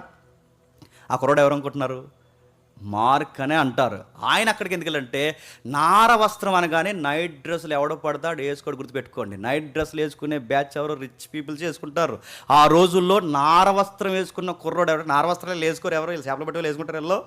ఎవరు వీళ్ళు వేసుకోరు. ఎవరు వేసుకోరు? శిష్యులు నైట్ డ్రెస్ ఒకటి, పగల డ్రెస్ ఒకటి ఉంటుంది, అలాగే ఒకటే డ్రెస్సు. పేదరు గారు చేపలు పడితే బట్టలు వేసుకోడట. ఆ చివరి సువార్తలో ఉంటుంది, మీరు చదివేరు లేదో. ఆ చివరి సువార్తలో ఆ బట్టలు వేసుకోడు. ఎక్కడ యోహాను సువార్త చదువుతున్నా మొత్తం బట్టలు. అసలు ఆయనకి సిగ్గు భయం ఏముండదండి. పేదరికి అదో రకం, ఆ మనిషి అదో వ్యవహారం వేరు. అలా లా ఉంటాడు ఆయన. అక్కడ ఉన్నప్పుడు ఆయన బట్టలు పడుతుంటే అప్పుడు అంటారు పక్కన ఉన్న శిష్యులు ఏమంటారంటే, ఓ ఈ పేతురు వచ్చింది ఎవరో తెలుసా, ప్రభు నేర్చుకున్నా అని వెంటనే సముద్రంలో దూకుతాడు. ఎవరు? పగలే బట్టలు వేసుకురండి, నైట్లు వేసుకుంటారా? నడుతున్నాను. అలాంటిది ఒక నైట్ డ్రెస్ సన్నపు నార వస్త్రాలు వేసుకుని వచ్చినట్టు కుర్రోడు ఎవరంటే హిస్టరీలో కామెంట్స్లో ఉంది. రాత్రి డిస్కషన్ చేసినప్పుడు ఆ పాయింట్ భలే అనిపించింది. అంటే ఏం చేశారంటే ఈ ఈ ఎవడైతే యోధా ఉన్నాడుగా, ఈ యోధా అట యేసుప్రభుని అప్పగిస్తున్నాడని ఇన్ఫర్మేషన్ అట ఈ అబ్బాయికి వీళ్ళ ఫ్యామిలీకి తెలిసిందంట. ఈ వార్త ప్రభువు చెప్పడానికి పరుగున వస్తున్నాడట. ఇదిగో యోధా కొంతమంది బెటాలియన్స్ పోలీసుని తీసుకుని వచ్చి ప్రభుని చాలా పన్నాగంతో అప్పగించేస్తున్నాడు. ఇది అర్జెంటుగా ప్రభువు చెప్పాలని నైట్ డ్రెస్లో ఉండగానే పరిగెట్టుకు వచ్చాడు. అప్పటికే ప్రభుని అరెస్ట్ చేసిన అరెస్ట్ని చూసి భయపడిపోయి ఆ వస్త్రాలు ఇలా పట్టుకుంటే ఆవిడ సిరిగిపోయిన వెంటనే వదిలేసి చెప్పండి పారిపోయిన కుర్రోడు ఆ లవ్స్ ఎక్కడ ఉండదట, ఎక్కడ హేరోది కట్టించాడు చూసారా, అక్కడే ఉండదట. అక్కడే అంటే మహాహీరో చేసిన పని ఏంటంటే దేవాలయానికి గేట్లు పెట్టించాడు, దేవాలయానికి గొప్ప ప్రాకారాలు కట్టించాడు, దేవాలయానికి గొప్ప వ్యక్తులకి భక్తి భావాలు ఉన్నతమైన స్థాయిలో ఉన్న వారికి చక్కగా హౌసెస్ ఇప్పించాడు. ఇది ఆ తర్వాత ఏం జరిగిందంటే సీజర్స్ స్టార్ట్ అయ్యారు. ఒక్కసారి ఆ క్యాలరీ తమ్ముడు ఎవరైతే ఉన్నారో జూలియస్ సీజర్ ఒకసారి చూద్దాం. రోమ్ చక్రవర్తుల యొక్క పరిపాలన కిందికి వచ్చేసరికి ఏం జరిగింది, ఎందుకు చెప్తున్నానండి, ఈరోజు 400 సంవత్సరాల చరిత్ర ముగిసిపోద్ది. చాలా వరకు ముగించే ప్రయత్నం మనం చేద్దాం. బాగానండి, మీకు కనబడుతుందిగా, నాకేం కనబడట్లేదు, మీకు కనబడుతుంది కదా, ఓకే. అక్కడ మనకు కనబడుతుంది మొట్టమొదటి జూలియస్ సీజర్, అగస్టస్, టిబేరియస్ అంటే వీళ్ళు మెయిన్ అన్నమాట. మిగిలిన కింద ఉన్నారు వాళ్ళందరూ మనకి అంటే తర్వాత మనకి అక్కడక్కడ చరిత్రలు కనబడతారు, బైబిల్ అక్కడక్కడ టచ్ అవుతారు, వెళ్ళిపోతారు. ముఖ్యంగా రోమ్లో పరిపాలించిన చక్రవర్తులు ఎవరంటే జూలియస్ సీజర్, అగస్టస్, టిబేరియస్. వీళ్ళు ఎవరైతే పరిపాలిస్తారో సరిగ్గా వీళ్ళు పరిపాలిస్తున్న టైంలో రాజకీయం ఊపందుకుంది, చరిత్ర ఊపందుకుంది, సంస్కృతి ఊపందుకుంది, రోడ్లు వేస్తున్నారు, సంస్కృతి కడుతున్నారు, ఒకటి రెండు కాదు ఇంకా పట్టణాలు కడుతున్నారు. ఇవన్నీ డెవలప్ అవుతున్నప్పుడు సరిగ్గా అదే టైంలో గలతీ పత్రిక రాస్తున్నాడు. ఎవరు? పౌలు గారు. అర్థమైందని అనుకుంటున్నా. సరిగ్గా గలతీ పత్రిక రాస్తున్నప్పుడు ఒక మాట రాశాడు. ఆ ఒక్క మాట ఈ 400 సంవత్సరాల చరిత్రకి ఆ ఒక్క మాట చెప్పండి నిలువెరుతో అర్థం పడుతుంది. ఏం రాశాడు ఒక్కసారి గలతీ పత్రిక తీయండి, ఎంత బాగుంటుందో ఆ మాట ఒకసారి తీయండి. అందరూ చూడండి. గలతీ పత్రిక 4వ అధ్యాయం, గలతీ పత్రిక 4వ అధ్యాయం 4వ వచనం నుండి. అయితే కాలము పరిపూర్ణమైనప్పుడు దేవుడు తన కుమారుని పంపెను. కాలము పరిపూర్ణమైనప్పుడు చెప్పండి, యేసు ప్రభు ఎప్పుడు పుట్టాలో దానికి టైం సెట్ చేసింది ఎవరట? దేవుడు. ఇప్పుడు చెప్పండి, కాలము పరిపూర్ణమైనప్పుడు తన కుమారుని పంపండి. కాలం పరిపూర్ణం అవడం ఏంటి? పోనీ ఈ మాట పౌలు గారే అన్నారా? యేసు ప్రభు కూడా అన్నాడు. ఎక్కడ? మార్కు సువార్త ఒకసారి చూడండి. మార్కు సువార్త 1వ అధ్యాయం 15వ వచనం. మార్కు సువార్త 1వ అధ్యాయం 15వ వచనం. మార్కు సువార్త 1వ అధ్యాయం 15వ వచనం. కాలము సంపూర్ణమైనది, దేవుని రాజ్యము చెప్పండి సమీపించుచున్నది. ఇప్పుడు చెప్పండి, టైం టైం టైం టైం అంటే పౌలు గారు టైం సమీపించింది అంటాడు, ప్రభు అయిన యేసుక్రీస్తు వారు సరి అయిన టైం వచ్చిందంట. ఇది అన్నిటికీ సరి అయిన సమయము. కాలము సంపూర్ణమవడం అంటే ఏంటి? కాలం సంపూర్ణమవడం అంటే ఇక్కడ బైబిల్ సెన్స్లో మనం అర్థం చేసుకుంటే కాలము సంపూర్ణమవడం అంటే యేసు ప్రభు మొదటి రాకడకి తగిన సమయం అన్నమాట. రెండవది, కాలము సంపూర్ణమవడం అంటే సువార్త వ్యాప్తి సరిగ్గా జరగడానికి సరి అయిన సమయం అన్నమాట. మాకు అర్థం అవ్వలేదంటే అని నాకు అర్థమవుతుంది. బాగా వినండి, మాకు అర్థమైనట్టుంది, అర్థం అవ్వలేదని నాకు అర్థమవుతుంది. అంటే ఏంటి కాలము సంపూర్ణమవడం అంటే ప్రభు అయిన యేసుక్రీస్తు వారు పుట్టడానికి సరి అయిన సమయం, సువార్త వ్యాప్తికి సరి అయిన సమయం. అప్పుడప్పుడు మనకు డౌట్ వస్తుంది, యేసు ప్రభు ఇప్పుడు పుడితే బాగుండని. నువ్వు అనుకుంటే పుట్టడా అయినా? యేసు ప్రభు సువార్త శిష్యులు ఇప్పుడు ఉంటే బాగున్ను, నేను కూడా వెనకాల తిరుగుదామని. ఎక్కడే తినంగా తిరగం, మళ్ళీ వెనకాల తిరిగితే పేదరికి తలపడ తెచ్చేస్తాం మనం. అప్పుడప్పుడు అనిపిస్తుంది చూడండి, పేదరు తొట్టే బాగున్ను, యోహాను తుంటే బాగున్ను. అడుగుతున్నాను, పేదరు ఎప్పుడు పుట్టాలో, పౌలు ఎప్పుడు పుట్టాలో, యోహాను ఎప్పుడు పుట్టాలో, అపోస్తులు ఎప్పుడు పుట్టాలో, ప్రభువు ఎప్పుడు పుట్టాలో పక్కా ప్రణాళికని టైంని సెట్ చేసి హిస్టరీని, రిలీజియన్స్ని, గవర్నమెంట్ని అన్నిటిని ఒక లైన్లోకి తీసుకొచ్చి అలా కథని, కథాంశాన్ని, చరిత్రని, కథ, స్క్రీన్ ప్లే, దర్శకత్వం వెనకుండి అదృశ్య హస్తంగా పనిచేస్తూ కొడుకు వచ్చే సమయానికి, కుమారుడు వచ్చే సమయానికి హిస్టరీని అలా ప్లాట్ఫామ్గా దేవుడు రెడీ చేశాడంట. ఎందుకు చేశాడట? ఆ టైంలో అంటే 2000 సంవత్సరాల క్రితమే యేసుప్రభు ఎందుకు పుట్టాలట? ఇప్పుడు పుడితే 21వ శతాబ్దం 22వ శతాబ్దంలో పుడితే బాగుండు కాదంట అని మనకు అనిపిస్తుంది. 2000 సంవత్సరాల క్రితం ఎందుకు పుట్టాడు? అపోస్తులు మొదటి శతాబ్దంలోనే ఎందుకు పుట్టారు? అప్పుడే ఎందుకు పుట్టారంటే ఇప్పుడు బాగా వినండి. సుమారు హిస్టరీ ఎప్పటి నుంచి వింటున్నాం మనం? సుమారు 400 సంవత్సరాల చరిత్ర ఒక 3-4 తరగతుల నుంచి వింటున్నాం. ఈ 3-4 తరగతుల్లో మనం ఎక్కువ టచ్ చేసింది ఏంటంటే రాజకీయం ఎలా వ్యాప్తి చెందిందో చూసాం. ఏ గవర్నమెంట్ యాక్టివ్గా రాజకీయాన్ని తీసుకొచ్చిందో చూసాం. రెండవది, గ్రీకుల సంస్కృతిని ఎలా గ్రీకులు స్థిరపరిచారో చూసాం. మూడవది, యూదులు మతపరంగా ఏ వాటికి వారు విలువనిచ్చారో చూసాం, ఇంకా చూడబోతున్నాం. అంటే ముఖ్యంగా కాలము సంపూర్ణ బాగా వినాలి. ఒక్క పాయింట్ మీకు అర్థమైతే ఈ 3-4 వారాల తరగతి నేను చెప్పిన దానికి ఫలం ఉంటుంది, గుర్తుపెట్టుకోండి. ఇదొక్కటి మీకు అర్థం కాకపోతే ఇన్ని రోజులు మనం ఏం మాట్లాడుకున్నాం అర్థం పడుతూ ఉండదు, గుర్తుపెట్టుకోండి. అంటే 3 పాయింట్స్. కాలము సంపూర్ణం అవడం అంటే ఒకటి, రాజకీయాన్ని దేవుడే సిద్ధం చేశాడట. 2, గ్రీకుల సంస్కృతిని దేవుడు అనుమతించాడట. 3, యూదుల మతపరమైన సిద్ధాంతాలకు కూడా ఆయనే గేటులు తెరిచాడు. అంటే ఈ 400 సంవత్సరాల చరిత్రలో ఏం చేశాడు దేవుడు అంటే చరిత్రను, రాజకీయాన్ని, సంస్కృతిని అన్నిటినీ ఒక పక్కగా ఒక లైన్లోకి తీసుకొచ్చాడు. ఎందుకు తీసుకొచ్చే ప్రభు అంటే నా కుమారుడు పుట్టబోతుంది. ఆయన పుట్టే సమయానికి రాజకీయానికి సంబంధం ఏంటి? ఆయన పుట్టే సమయానికి సంస్కృతికి ఆయనకి సంబంధం ఏంటి? ఆయన పుట్టే సమయానికి మత సిద్ధాంతాలకి ఈయనకి సంబంధం ఏంటి? ఆయన పుట్టిన తర్వాత సువార్త చేయడానికి రాజకీయంతో పని ఏంటి? సంస్కృతితో పని ఏంటి? సువార్తకి మతాలకి సంబంధం ఏంటి? దాన్నే టైం అన్నారు. ఈ టైంకి వీళ్ళకి సంబంధం ఏంటి? సంబంధం ఉంది. ఏం సంబంధం అంటే ఇప్పుడు చెప్తాను వినండి. రాజకీయం ద్వారా ప్రపంచాన్ని ఎలా సిద్ధపరచాడంటే రాజకీయాన్ని ప్రపంచంలోకి ఒక లైన్లోకి తీసుకొచ్చింది ఎవరంటే గ్రీకులు. ఎవరు? గ్రీకులు పరిపాలన వచ్చేంత వరకు ప్రపంచం ఎలా ఉందో తెలుసా? మీరు చదవండి ఇంటికి వెళ్ళిన తర్వాత. గ్రీకులు పరిపాలన వచ్చేంత వరకు ప్రపంచం ఎలా ఉందంటే రకరకాల గొడవలు. ఈదోడంటే ఆ ఈదోడికి పడదు, ఆ ఈదోడంటే ఈదోడికి పడదు, ఈ జిల్లా వాడంటే అటు జిల్లాలు లేవు చెప్తున్నాను, ఆ జిల్లా వాడికి పడదు, అక్కడోడు ఇక్కడ పడదు. ప్రాంతీయ భేదాలు, రంగు భేదాలు, మత భేదాలు, నమ్మకాల భేదాలు, ఒక క్రమం లేకుండా ప్రపంచం నడుస్తున్నప్పుడు అక్కడ ఒక రాజు, ఇక్కడ ఒక రాజు, అక్కడ ఒక నాయకుడు, ఇక్కడ ఒక నాయకుడు, వీళ్ళందరూ రకరకాల ఈదుకు ఒక రౌడీ, ఈదుకు ఒక రాజు, ఇలా ఎక్కడికక్కడే అధికారులు, రాజులు, సంస్కృతులు, గొడవలు, గందరగోళంగా ప్రపంచం ఉన్నప్పుడు ఈ గందరగోళ ప్రపంచాన్ని ఒకే ఒక్క చట్టం కిందకి తీసుకురావాలని మొట్టమొదటి జీవో చేసిన రాజకీయ పార్టీ చెప్పండి, గ్రీకుల పార్టీ. ఇప్పుడు చెప్పండి, ఎవరు అబ్బాయిలో మీరు ఎన్ని మతాలను పెట్టుకోండి, ఎవరు అబ్బాయిల మీద చెప్తున్నాను, మీరు ఎంతమంది నాయకులను పెట్టుకోండి, కానీ మీ అందరికీ లా ఒక్కటే అన్నాడు. అర్థమవుద్ది. మీ అందరికీ లా ఒక్కటే. ఆ లా పేరే యూనివర్సల్ సివిల్ లా అన్నారు దాన్ని. అంటే గ్రీకులు తీసుకొచ్చిన యూనివర్సల్ సివిల్ లా అంటే మీరు ఎన్ని భిన్నత్వాలు కలిగి ఉన్నా మా పరిపాలన కింద ఏకత్వం ఉండాలి. బాగా వినాలి. భిన్నత్వంలో చెప్పండి ఏకత్వం. ఆ భిన్నత్వంలో ఏకత్వం అనే సంస్కృతిలో ఈస్ట్ కంట్రీస్లో ఒక కంట్రీ మందే, గుర్తుపెట్టుకోండి. అసలు ఆరియన్స్ మన ఇండియాకి రాకపోతే ఎప్పటికీ మన ఇండియాలో ఉండేది ఎవరు చెప్పండి? ద్రావిడ్స్ మనం ఉంటాం.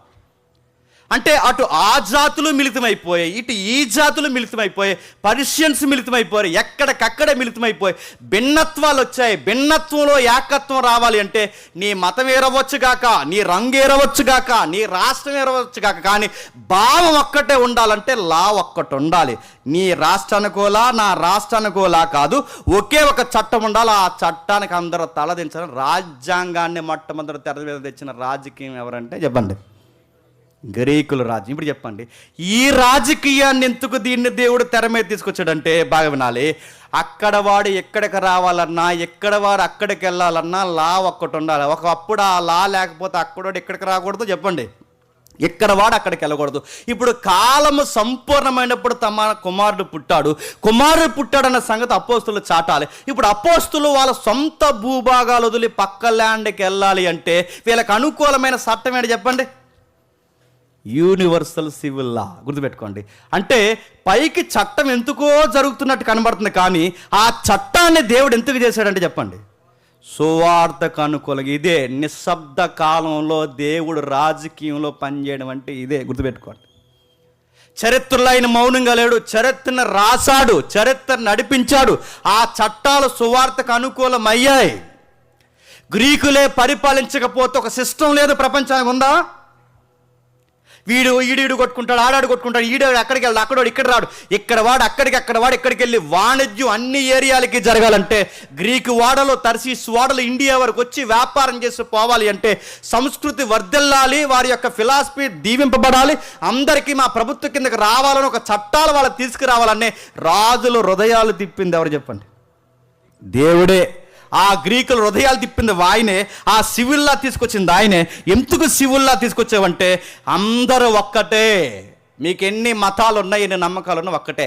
సరిగ్గా ఆ ప్లాట్ఫామ్ ఉపయోగించుకుని అపోస్తలుడైన పౌలు సువార్త చెప్పడం స్టార్ట్ చేశాడు. ఆ సువార్తలో ఆ చట్టాన్ని ఉపయోగించుకుని ఆయన అనిన మాటే, ఇందులో యూదుడని లేదు. చెప్పండి, ఆ లాంగ్వేజ్ ఎక్కడదనుకుంటున్నారు? చట్టం. గుర్తుపెట్టుకోండి, యూదుడని లేదు, గ్రీసు దేశస్థుని లేదనే ఆ సెన్స్ ఎక్కడి నుంచి అంటే, వీళ్ళకి లా కాస్త అవగాహన ఉంది కనుక కాస్త చదువుకున్న వాళ్ళకి వెంటనే స్ట్రైక్ అవ్వాలని గాస్పల్ని దేన్ని ఇన్వాల్వ్ చేసి చెప్పాడు తెలుసా? చట్టాన్ని ఉపయోగించుకున్నాడు. గుర్తుపెట్టుకోండి, దేవుడు కావాలని చరిత్ర నడిపించాడు. కావాలని నడిపించాడు. ఎందుకు కావాలని నడిపించాడు అంటే, తన కుమారుడు వచ్చే సమయానికి కాలాన్ని, చెప్పండి, రెడ్ కార్పెట్ వేసినట్టు రెడీ చేసి తన కుమారుని రప్పించాడు. గుర్తుపెట్టుకోండి.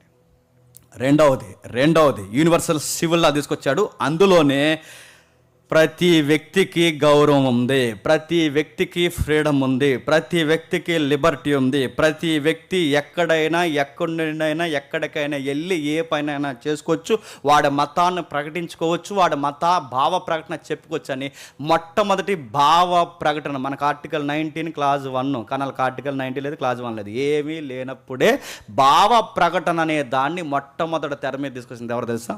గ్రీకులు. ఇప్పుడు బాగా వినండి, ఎక్కడో యెరూషలేం పరిసర ప్రాంతాల్లో పుట్టిన పౌలు గారు యూరోప్ కంట్రీలో ఉన్న హిల్లేరికం వరకు వెళ్ళగలిగాడంటే ఆయన అలా వెళ్ళడానికి పర్మిషన్స్ ఎక్కడ దొరికాయి చెప్పండి? గ్రీకులు చేసిన చట్టాలు రోమ్ ప్రభుత్వం వరకు ఉపయోగపడ్డాయి. అందుకే చూడండి, 2వ శతాబ్దం వరకు, మొదటి శతాబ్దం తోమా ఇండియాకు రాగలిగాడంటే ఏ చట్టం ఉపయోగపడింది చెప్పండి?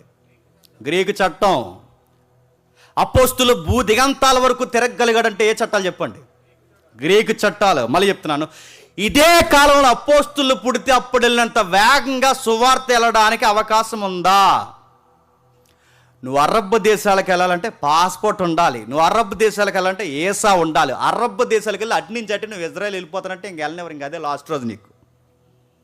ఇజ్రాయెల్ వెళ్ళిన వాడు అరబ్ డైరెక్ట్ రావడానికి వీల్లేదు, అరబ్ దేశాల్లో ఉన్నవాడు ఇజ్రాయెల్ వెళ్ళడానికి వీల్లేదు అంటున్నాను. ఇప్పుడున్న ఆకాంక్షలు మొదటి శతాబ్దంలో లేవు కాదు, దేవుడు రానివ్వలేదు. ఆ రోజు ఇలాంటి పాస్పోర్ట్లు, ఏసాలు, ఇలాంటి గొడవలు లేవు కనుక అపోస్తులు భూదిగంతాల వరకు వాళ్ళు ఓపుకున్నంత వరకు సువార్త పాటించారు. ఇప్పుడే కనుక పెడితే ఏసాలు ఇస్తారా?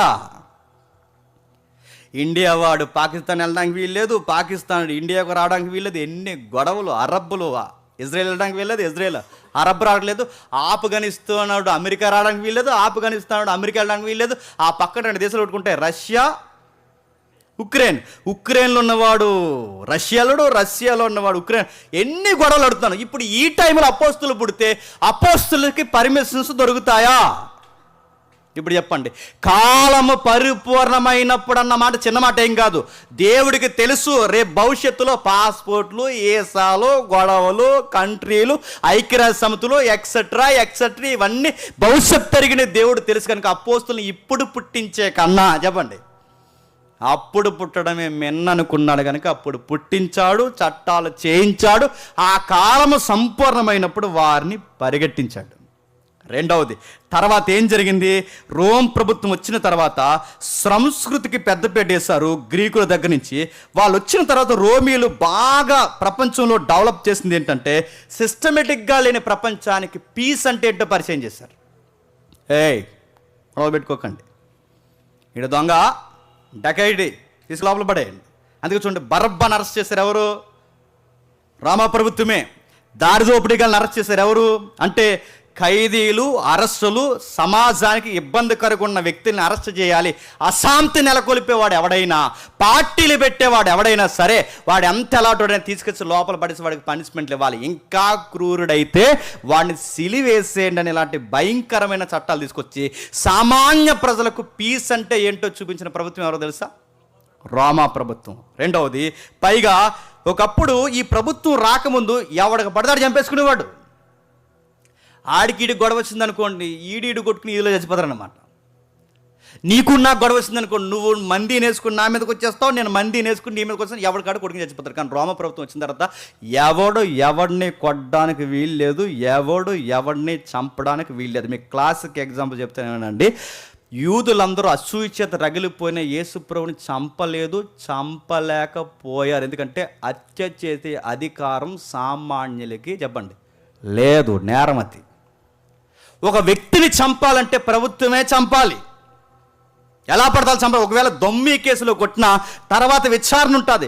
ఒకవేళ ఇల్లీగల్గా ఎవడైనా చంపితే, మీకు క్రిస్మస్ టైంలో హిస్టరీ చెప్పినప్పుడు చెప్పాను, ఇల్లీగల్గా ఎవడైనా ఒక వ్యక్తిని చంపితే ఆ ఏరియాలో ఉన్న రాజుకు కూడా పనిష్మెంట్ ఇస్తారు. నువ్వు అధికారి ఉండి ఏం చేస్తున్నావు అక్కడ?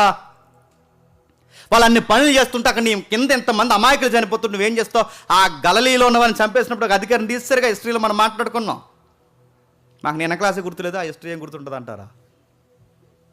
మీరు గుర్తుపెట్టుకోనంటే ఎలా పడతారో చంపక. అందుకే యేసుప్రభుని నిరికించడానికి ఏం చేస్తారో తెలుసా? యేసుప్రభుని నిరికించడానికి వ్యభిచారం చేస్తున్నామంటే ఎంగేజ్మెంట్ అయిన అమ్మాయి, బుద్ధి లేక అమ్మాయి చేసిన పని మనకు తెలుసు. వేరొక అబ్బాయితో తప్పు చేస్తున్నప్పుడు అబ్బాయిని వదిలేసి అమ్మాయిని తెర మీద తీసుకొచ్చి, ఇదిగో మోసే ధర్మశాస్త్రం ప్రకారం వ్యభిచరించిన వారిని చంపేయమని ధర్మశాస్త్రం చెబుతుంది. మోసే ఇలా చెప్పాడు, నువ్వేమంటావు అన్నప్పుడు ఆ ధర్మశాస్త్రం ప్రకారం యేసుప్రభు గారికి ఏమన్నా మొదటి రాయి ఆ అమ్మాయి మీద వేస్తే, ఈ అమ్మాయిని చంపింది ఎవడరా అని ప్రభుత్వం ఎంక్వైరీ చేస్తే, ప్రభుత్వానికి బూసీలాగా ఇదిగో ఈయనే చంపేశారు, ఈ నయాంలోనే అందరూ చంపేశారని ఈయన నేరస్తుని చేసి ఆ రోజు ప్రభుత్వానికి వ్యతిరేకంగా చేసేద్దామని ఎవరిని సీన్లోకి లాగారు చెప్పండి? ఆ అమ్మాయి మీద ప్రేమ ఉండి కాదు, ఆ వ్యభిచారం చేసిన మీద ప్రేమ ఉండి కాదు, యేసుప్రభు యొక్క బోధిందామని కాదు. వీళ్ళ పన్నాగాలు ఏంటంటే, ఒక వ్యక్తిని చంపితే ఆ వ్యక్తిని ప్రభుత్వం చంపుతుంది. మర్డర్ కేసు అన్నమాట. ఇప్పుడు చెప్పండి, రోమ్ కాలంలో, రోమా సామ్రాజ్యం టైంలో ప్రపంచానికి శాంతి సమాధానం. హత్యలు ఎలా పడతాలు చేయకూడదు అబ్బాయి. ఎవడైనా ఎవడినైనా కొట్టినా, ఎవడైనా ఎవడినైనా చంపినా మా చట్టంలో ప్రతి ఒక్కడికి భయంకరమైన శిక్ష, బహిరంగంగా సిలువలేస్తామని చెప్పి ఆ రోజుల్లో ఎప్పుడైతే భయపెట్టారో భయపడిపోయారు ఆ టైంలో. నెక్స్ట్ తర్వాత ఏం చేస్తారో మనకు తెలుసు. ఆ తర్వాత అపోస్తుల కాలంకి వచ్చేసరికి ఎవరిని పడితే వాళ్ళని ఆటంకపరిచి చంపడానికి వీల్లేదు కనుక పౌలు, అపోస్తులు బహిరంగంగా డేరుగా సునగోగుల్లోకి వెళ్ళి వాళ్ళ మొఖాల మీద మీ భక్తి తప్పన్నా వీళ్ళు ఏం అనలేకపోయారంటే కారణం ఏంటి చెప్పనా? చట్టం. పౌలు వెళ్ళి మీ ధర్మశాస్త్రంలో మీరు పాటిస్తున్న తప్పన్నా ఇలా కారాల మిరియాలు నూరేసి పళ్ళు నూరేశారు తప్ప పౌలుని ఏమైనా అనగలిగారా? అపోస్తుల్ని కొట్టి వదిలేశారు తప్ప చంపగలిగారా? చావు దెబ్బలు కొట్టి దొమ్మి కేసు పెట్టి పోతపోయింది అనుకున్నారు తప్ప పూర్తిగా చంపగలిగారా? ఎందుకు చేయలేకపోతే దానికి కారణం ఒకటే. దానికి కారణం ఏంటంటే వాళ్ళ చట్టాలు ఏవైతున్నావో ఆ చట్టం ప్రకారం ఎవరిని పడితే వాళ్ళని చంపకూడదు. రెండవది, రోమీలు ఇంకా మంచి పని చేసింది ఏంటంటే గుర్తుపెట్టుకోండి, రోడ్స్ బాగా వేస్తారు. ఇప్పుడు చెప్పండి, ఎవడు ఎక్కడికి పోయినా, ఎవడెక్కడ ఏ సమాధానం చెప్పుకున్నా, ఎవరెక్కడ ఎలాంటి బోధన చేసుకున్నా చంపడానికి వీల్లేదన్నప్పుడు ఈ యొక్క చట్టాన్ని బాగా ఉపయోగించుకుంది ఎవరు చెప్పండి? అపోస్తులు. ఇప్పుడు అడుగుతున్నాను, ఇదే టైంలో, ఇదే కాలంలో అపోస్తులు లేదా నువ్వు నేను ఉండి, మనమే అపోస్తులమై ఉండి సరిగ్గా బైబిల్ పట్టుకుని అరబ్ సెంటర్లో నిలబడి సువార్త చెప్పు, ఇంకా రావు. ఇంకా పాకిస్తాన్ నడివీధుల్లో సువార్త చెప్పు, ఆఫ్ఘనిస్తాన్ నిలబడు. అక్కడి వరకు ఎందుకు? ఇజ్రాయెల్లో ఓల్డ్ సిటీ అని ఉంటుంది, ఆ ఏరియాలో బైబిల్ని పట్టుకుని నజరేయుడైన యేసు అని చెప్పు, దారిని పోడు చెంప చెల్లుని కొడతాడు. ఇప్పటికీ అడుగుతున్నాను, ఈరోజు ఫ్రీడమ్ ఉందనుకుంటున్నాం కానీ అసలు ఫ్రీడమ్ ఇదిగా చెప్పండి. మొదటి శతాబ్దంలోనే ఫ్రీడమ్ ఎక్కువ ఉంది. ఎందుకంత ఫ్రీడమ్ దేవుడు సెట్ చేశాడంటే చెప్పండి, తన కుమారుని సువార్త ప్రపంచవ్యాప్తంగా దేవుడు అందించాలనుకున్నాడు. తన కుమారుని పుట్టుకున్న అపోస్తుల ద్వారా అందించాలనుకున్న తర్వాత వాళ్ళు చేసిన మంచి పని ఏంటంటే రోడ్స్. రోమీలు వేసిన రోడ్లు వస్తుందా? వాళ్ళు చేసిన మంచి పని బాగా వినండి. రాజకీయం డెవలప్ చేశారు, సంస్కృతిని డెవలప్ చేశారు, శాంతి సమాధానం డెవలప్ చేశారు. 4, 4వది రోడ్స్ డెవలప్ చేశారు. రోడ్లకి సువార్తకి సంబంధం ఏంటి? ఎందుకంటే పట్టణాలు బాగా డెవలప్ చేసిన తర్వాత ఈ పట్టణం నుండి ఆ పట్టణానికి వేగంగా ఈజీగా సువార్తను అందించాలి అంటే రోడ్డు మార్గం బాగుండాలి. రోమీల కాలంలో సామెత ఉంది, all roads lead to Rome అని. అన్ని రోడ్లు అక్కడికి వెళ్తాయండి. ఎక్కడికి? రోమ్కే. అది చూడండి, ఈ రోజుల్లో రోడ్లు మనం వేస్తున్నాం, ఆ రోజుల్లో చూడండి వాళ్ళు ఎన్ని లేయర్స్ వేస్తున్నారు చూడండి. లేయర్స్ వేసి అంటే రాళ్ళన్నీ బేర్చి దానికి ఒక వాల్ కట్టి దానికి ఒక డ్రైనేజ్ సిస్టమ్ పెట్టి ఆ రాళ్ళన్నీ బేర్చి ఎక్కడెక్కడ అంటే దేశానికి రాష్ట్రానికి పట్టణానికి కలిపి రోడ్లు వేశారంట వాళ్ళు. సరిగ్గా రోడ్లు రోమా ప్రభుత్వానికి ఉపయోగపడ్డా లేదో నాకు ఏది కానీ చెప్పండి, సువార్తకు బాగా ఉపయోగపడ్డాయి. వాళ్ళు చేసుకున్న చట్టాలు వాళ్ళ ప్రభుత్వానికి ఉపయోగపడ్డాయి లేదో నాకు తెలియదు కానీ చెప్పండి, సువార్తకు బాగా ఉపయోగపడ్డాయి. ఆ రోజు వాళ్ళు వేసిన రోడ్లు, వాళ్ళ యొక్క టెక్నాలజీ ఆ సిటీస్లోకి వేగంగా వెళ్ళి ఆ నడివీధుల్లో సంత వీధుల్లో నిలబడి దాన్నే డయస్గా రోడ్ షోగా మార్చుకుంది ఎవరు తెలుసా? అపోస్తులు. అక్కడే ఇంకా మీటింగ్ మనకులాగా డయాస్ వేసి మనకులా కార్పెట్లు అలాంటి ఏమీ లేవు. పౌలు అక్కడే నిలబడేవాడు, అక్కడే మాట్లాడేవాడు, రోడ్నే రోడ్ షోగా మార్చేసేవాడు పౌలు గారు. ఇప్పుడు చెప్పండి, రోడ్స్ కూడా సువార్త కొరకే దేవుడు వేయించాడంటే ఎస్. మనం అనుకుంటాం దేవుడు ఏం చేస్తున్నాడంటే అన్నీ ఆయనే. గుర్తుపెట్టుకోండి, మనకు గట్టిగా తెలిసే మన చరిత్ర ఏం తెలుసు అంటే అశోకుడు రోడ్డు పక్కన, చెప్పండి అదే తెలుసు మనకు. అశోకుడు కూడా ఏమో కానీ నాకు తెలిసిన చరిత్ర చెప్తున్నాను. రోడ్ల పక్కన మనం సెట్లు వేసాం, ఆయన ఏకంగా చెప్పండి మొత్తం హిస్టరీకి సెట్టింగ్ వేసాడు. ఆయన మొత్తం సెట్ చేశాడు. ఆయన అంటే అపోస్తులు వచ్చి సువార్తకి వెళ్ళడానికి రోడ్లు వేయించాడు. అపోస్తులు వచ్చి స్వేచ్ఛగా సువార్త చెప్పడానికి స్వేచ్ఛ అనే చట్టాలు చేశాడు. అపోస్తులు వచ్చి ఏ దేశమని వెళ్ళి ఏ పనన్నా చేసుకుని ప్రభు అయిన యేసుక్రీస్తును ప్రకటించడానికి కొత్త చట్టాలు తెర మీదకి తీసుకొచ్చాడు. మరో ముఖ్యమైన పాయింట్ నేను ముగిస్తాను. అన్నిటికన్నా ముఖ్యమైనది రోమ్ ఆర్మీ. వాళ్ళ డిపార్ట్మెంట్ చాలా సిస్టమేటిక్గా ఉంటుంది. రోమ్ ఆర్మీ ఏదైతుందో వాళ్ళట సామాన్య పౌరులకి ఇబ్బంది కలగకూడదని సెక్యూరిటీ ఇచ్చేవారట.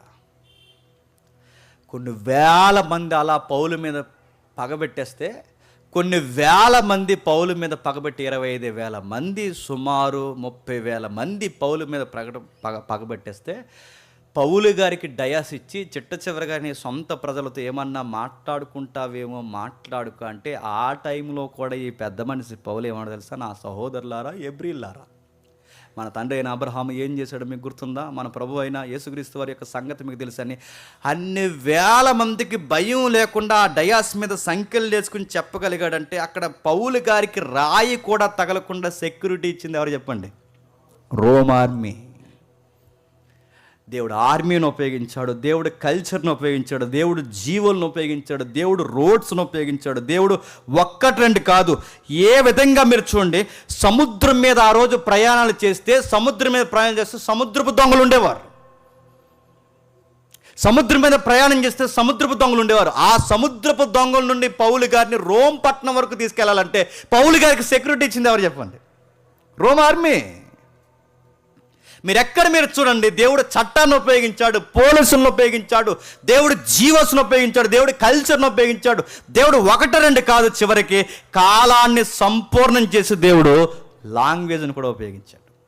ఇప్పుడు చెప్పండి, గ్రీకులే గనక ప్రపంచాన్ని పరిపాలించకపోతే వన్ స్లాంగ్ అనేది వస్తుందా? గ్రీకులు ప్రపంచాన్ని పరిపాలించాలి. యేసుప్రభు వారి బాధ ఎంతసేపు చేసినా దేనిలో చేశారు చెప్పండి? గ్రీకులోనా? కథంతా ఆయనకి ఈవిడ ఏమైంది అన్నారంట. ఆవిడ ఎవరన్నా అడగండి, ఈయన ఎవరన్నా అడగండి. అడుగుతున్నాను, యేసుప్రభు వారు ఎంతసేపు బాధ చేసినా, పాలస్తీన్ ఏరియాలో తిరిగాడు ఆయన, ఎంతసేపు ఆయన బాధ చేసినా ఏ భాషలో బాధ చేశాడు చెప్పండి? ఎబ్రీ, అరబిక్, అంతే. ఆ రెండే. యేసుప్రభు వారు ఎబ్రీ అరబిక్లో అయిన భాషలో, ఆ భాషలో అయినా బోధిస్తే, ఇప్పుడు ఎబ్రీ అరబిక్లో ఉన్న సువార్త బయటికి వెళ్ళాలి అంటే, సామాన్య భాష నుంచి బయటికి వెళ్ళాలంటే, సామాన్య భాష నుంచి సువార్త బయటికి వెళ్ళాలంటే అప్పుడు ప్రపంచానికి ఏం పరిచయం అయిపోయి ఉండాలి చెప్పండి? గ్రీక్. ఇప్పుడు చెప్పండి, అపోస్తులు వచ్చిన తర్వాత, శిష్యులు వచ్చిన తర్వాత ఎక్కువగా ఉపయోగించుకున్న భాష అని చెప్పండి? గ్రీకు. నేను అడుగుతున్నా, ఎబ్రీ కానీ అరబిక్ కానీ ఉంటే, ఆ భాష అలానే ఉంటే ఎబ్రీలో ఉన్న సువార్త మన దగ్గర రావడానికి టైం పడుతుందా పట్టదా? ఇప్పుడు యూనివర్సల్ లాంగ్వేజ్ ఇంగ్లీష్ ఉంది కాబట్టి వెంటనే అక్కడ విషయం ఇక్కడ మనకు అర్థమవుతుంది. అసలు ఈ మధ్యవర్తిత్వం భాషే లేకపోతే సచ్చిసెట్ నేర్చుకోలేడు చెప్పండి.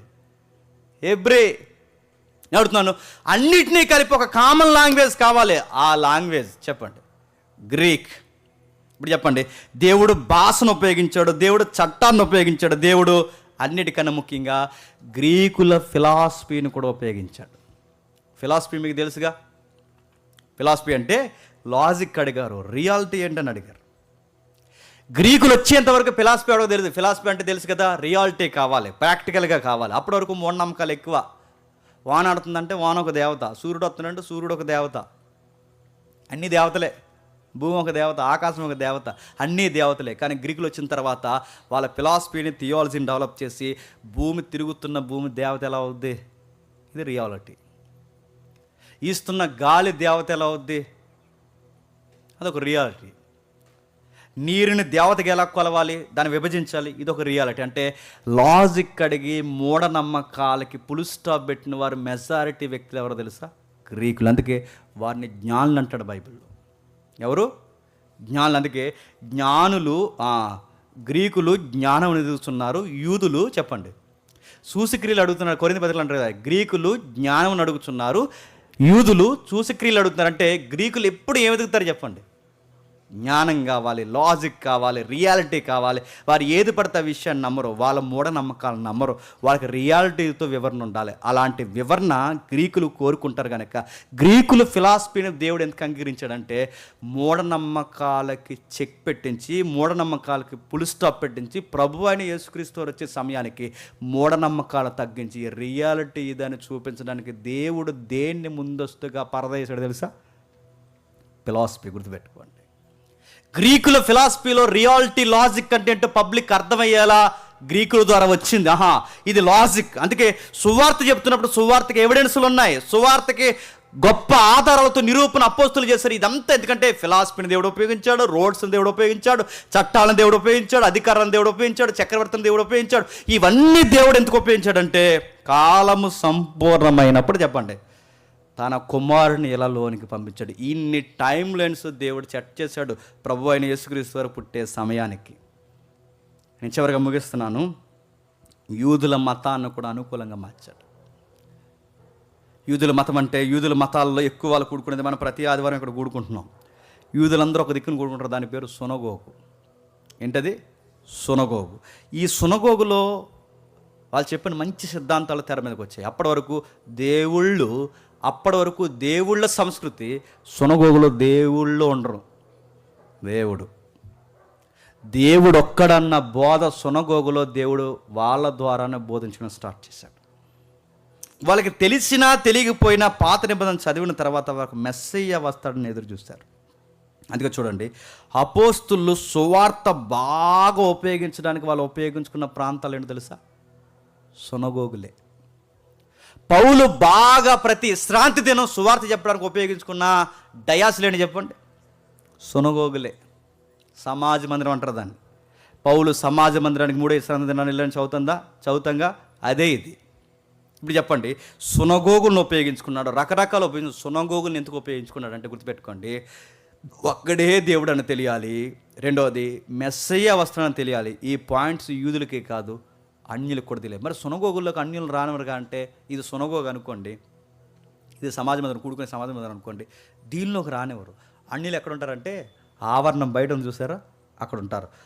ఆవరణంలో బయట ఉండి సువార్త విని దేవుడు ఒక్కడైనా భయపడి బతికిన వ్యక్తి అపోస్తుల కార్యంలో కొర్నేలి. ఎవరు? మీకు అర్థమవుతున్నాయి ఇవన్నీ? రేపైనా అర్థం కాకపోతే ఓకే. ఆ బయట ఆవరణంలో, అందుకే ఇటలీ పటాలంలో కొర్నేలి అని ఒక భక్తుడు ఉన్నాడు. నడుతున్నాను, ఇటలీ పటాలనబడిన కొర్నేలి నడుతున్నాను. కొర్నేలి ఎవడు? ఇశ్రాయేలుడా? కొర్నేలి ఎవరు? యూదుడా? కొర్నేలి ఎవరు? అసలు ఈ గోత్రాలకు సంబంధించిన కాదు, అన్యుడు. అన్యుడికి సువార్త అప్పటికే ఎలా తెలిసిపోయింది? అన్యుడికి అప్పటికే సువార్త ఎలా ఎక్కేసింది? అన్యుడికి అప్పటికే ఒక్కడే దేవుడని ఎలా తెలుస్తుంది? అన్యుడికి అప్పటికే ధర్మకార్యాల ద్వారా దేవుడు మనసు గెలుచుకొని ఎలా తెలుస్తుందంటే, ఈ మనిషి ప్రతి వారం ఎక్కడుండి ఉంటున్నాడో ధర్మశాస్త్రం అని చెప్పండి, ఆవరణలు ఏంటంటే ఇప్పుడు చెప్పండి, సునగోగులను కూడా దేవుడు ఎలాంటి ఆత్మలను రక్షించడానికి ఉపయోగించుకున్నాడు. దేవుడు చూడండి, మొదటి శతాబ్దంలో దేవుడు ఇది ఉపయోగించుకోలేదనడానికి ఏది లేదండి, అన్నీ ఉపయోగించాడు. దీన్నే గలతీ పత్రికలో కాలము సంపూర్ణమైనప్పుడు తన కుమారుని లోకానికి దేవుడు పంపని. ఏ కాలం సంపూర్ణం? పొలిటికల్ సైన్స్ సంపూర్ణమైంది చెప్పండి, ఎస్టరే సంపూర్ణమైంది చెప్పండి, రోడ్స్ సంపూర్ణమైంది చెప్పండి, రిలీజియన్స్ సంపూర్ణమైంది, ఇంకా చెప్పండి, నాకు గుర్తురావట్లేదు, కల్చర్ సంపూర్ణమైంది, ఇంకా అన్నీ సునగోగులు, బోధ అన్నీ సంపూర్ణమై, ఇవన్నీ దేవుడు పరిచిన తర్వాత తన కుమారుని ఇళ్లలోనికి రప్పించి సరిగ్గా టైంలో అపోస్తుల్ని చెప్పండి అంబాసిడర్స్గా పంపించాడు. ఎలా అండి? మీరు భూదిగంతాల వరకు సువార్త చేయండి, భూదిగంతాల వరకు సువార్త చేయండి అని దేవుడు కమాండ్ ఇచ్చాడంటే వాళ్ళ బయలుదేరే సమయానికి ప్రపంచాన్ని సెట్ చేసింది ఎవరు చెప్పండి? దేవుడే. మీరు సర్వలోకానికి వెళ్ళి సర్వ సృష్టికి సువార్త చెప్పండి అంటే అదే మాట ఇప్పుడు వెళ్ళి మనం చెప్పగలుగుతున్నామా? 5-6 సంవత్సరాల నుంచి పిలుస్తున్నారు నన్ను కువైట్ రమ్మని, దుబాయ్ రమ్మని, ఇజ్రాయెల్ రమ్మని, ఆస్ట్రేలియా రమ్మని, యుఎస్ఏ రమ్మని అడుగుతున్నాను. ఏది? పాస్పోర్ట్ నహీ హై. అలా ఏసీ ఇవ్వడానికి రెడీగా ఉంటాను. నాకు పాస్పోర్ట్ లేనప్పుడు ఏసీ ఏం చేసుకోండి నేను? ఎందుకు నాకు పాస్పోర్ట్ లేదంటే నేను గవర్నమెంట్ ఎంప్లాయీని కనుక అంత ఈజీగా నాకు ఈ అబ్జెక్షన్ సర్టిఫికేట్ కావాలి. నాకు దాన్ని ఎన్ఓసి, నాకు ఎన్ఓసి ఎవరు? ఎందుకంటే గవర్నమెంట్ ఎంప్లాయీ ఇండియా దాటి బయటకు వెళ్ళాలంటే మా సుపీరియర్ ఆఫీసర్ నాకు పర్మిషన్ ఇవ్వాలి. నాకు పర్మిషన్ ఎవరు? ఎందుకు ఎవరంటే నేను ఉద్యోగం ఎక్కడ తిరుగుతుంటే నాకు ఎక్కడ ఇస్తారు? అప్పుడప్పుడు వెళ్ళి కనబడుతున్నాను, చిన్న చిన్నవి ఉంటే చేసుకుని వస్తున్నాను తప్ప పరిపూర్ణంగా ఉద్యోగంలో ఉంటే ఎన్ఓసి ఇస్తారు. ఎన్ఓసి ఇచ్చిన తర్వాత మళ్ళీ నేను బయటకు వెళ్ళడానికి మళ్ళీ నాకు పర్మిషన్ కావాలి. నేను ఎలా ఫారెన్ వెళ్తాను, ఫారెన్ ఎందుకు వెళ్తాను అంటే మళ్ళీ ఇప్పుడు అబద్ధం అండి. ఈ అబద్ధాలు ఎవడు ఆడతాడు? అందుకే నన్ను తీసేయండి నా ఉద్యోగం నుంచి అంటున్నాను. 2 సంవత్సరాలు నన్ను తీరు చేస్తానన్నవాడిని ఏమో తీసేస్తారు, నన్ను తీసేయండి రా బాబా అన్నవాడిని ఏమో తీరు. ఎంత టెక్నాలజీలో, ఎంత వేగంలో, ఎంత ట్రావెలింగ్ టైంలో కూడా ఏరియాకి వెళ్ళి సువార్త చెప్పడం ఎంత కష్టం మనకైతే, ఈ టైంలో అపోస్తులు ఉంటే సువార్తకి అనుకూలమైన కాలమా ఇది చెప్పండి. అందుకే దేవుడు అన్నాడు కాలము సంపూర్ణమైనప్పుడు, కాలము సంపూర్ణమైనప్పుడు తన కుమారుని పుట్టించాడు, అపోస్తులను పుట్టించాడు, సువార్తను ప్రపంచం మీద చెప్పండి వెదజల్లేశాడు. అంతే.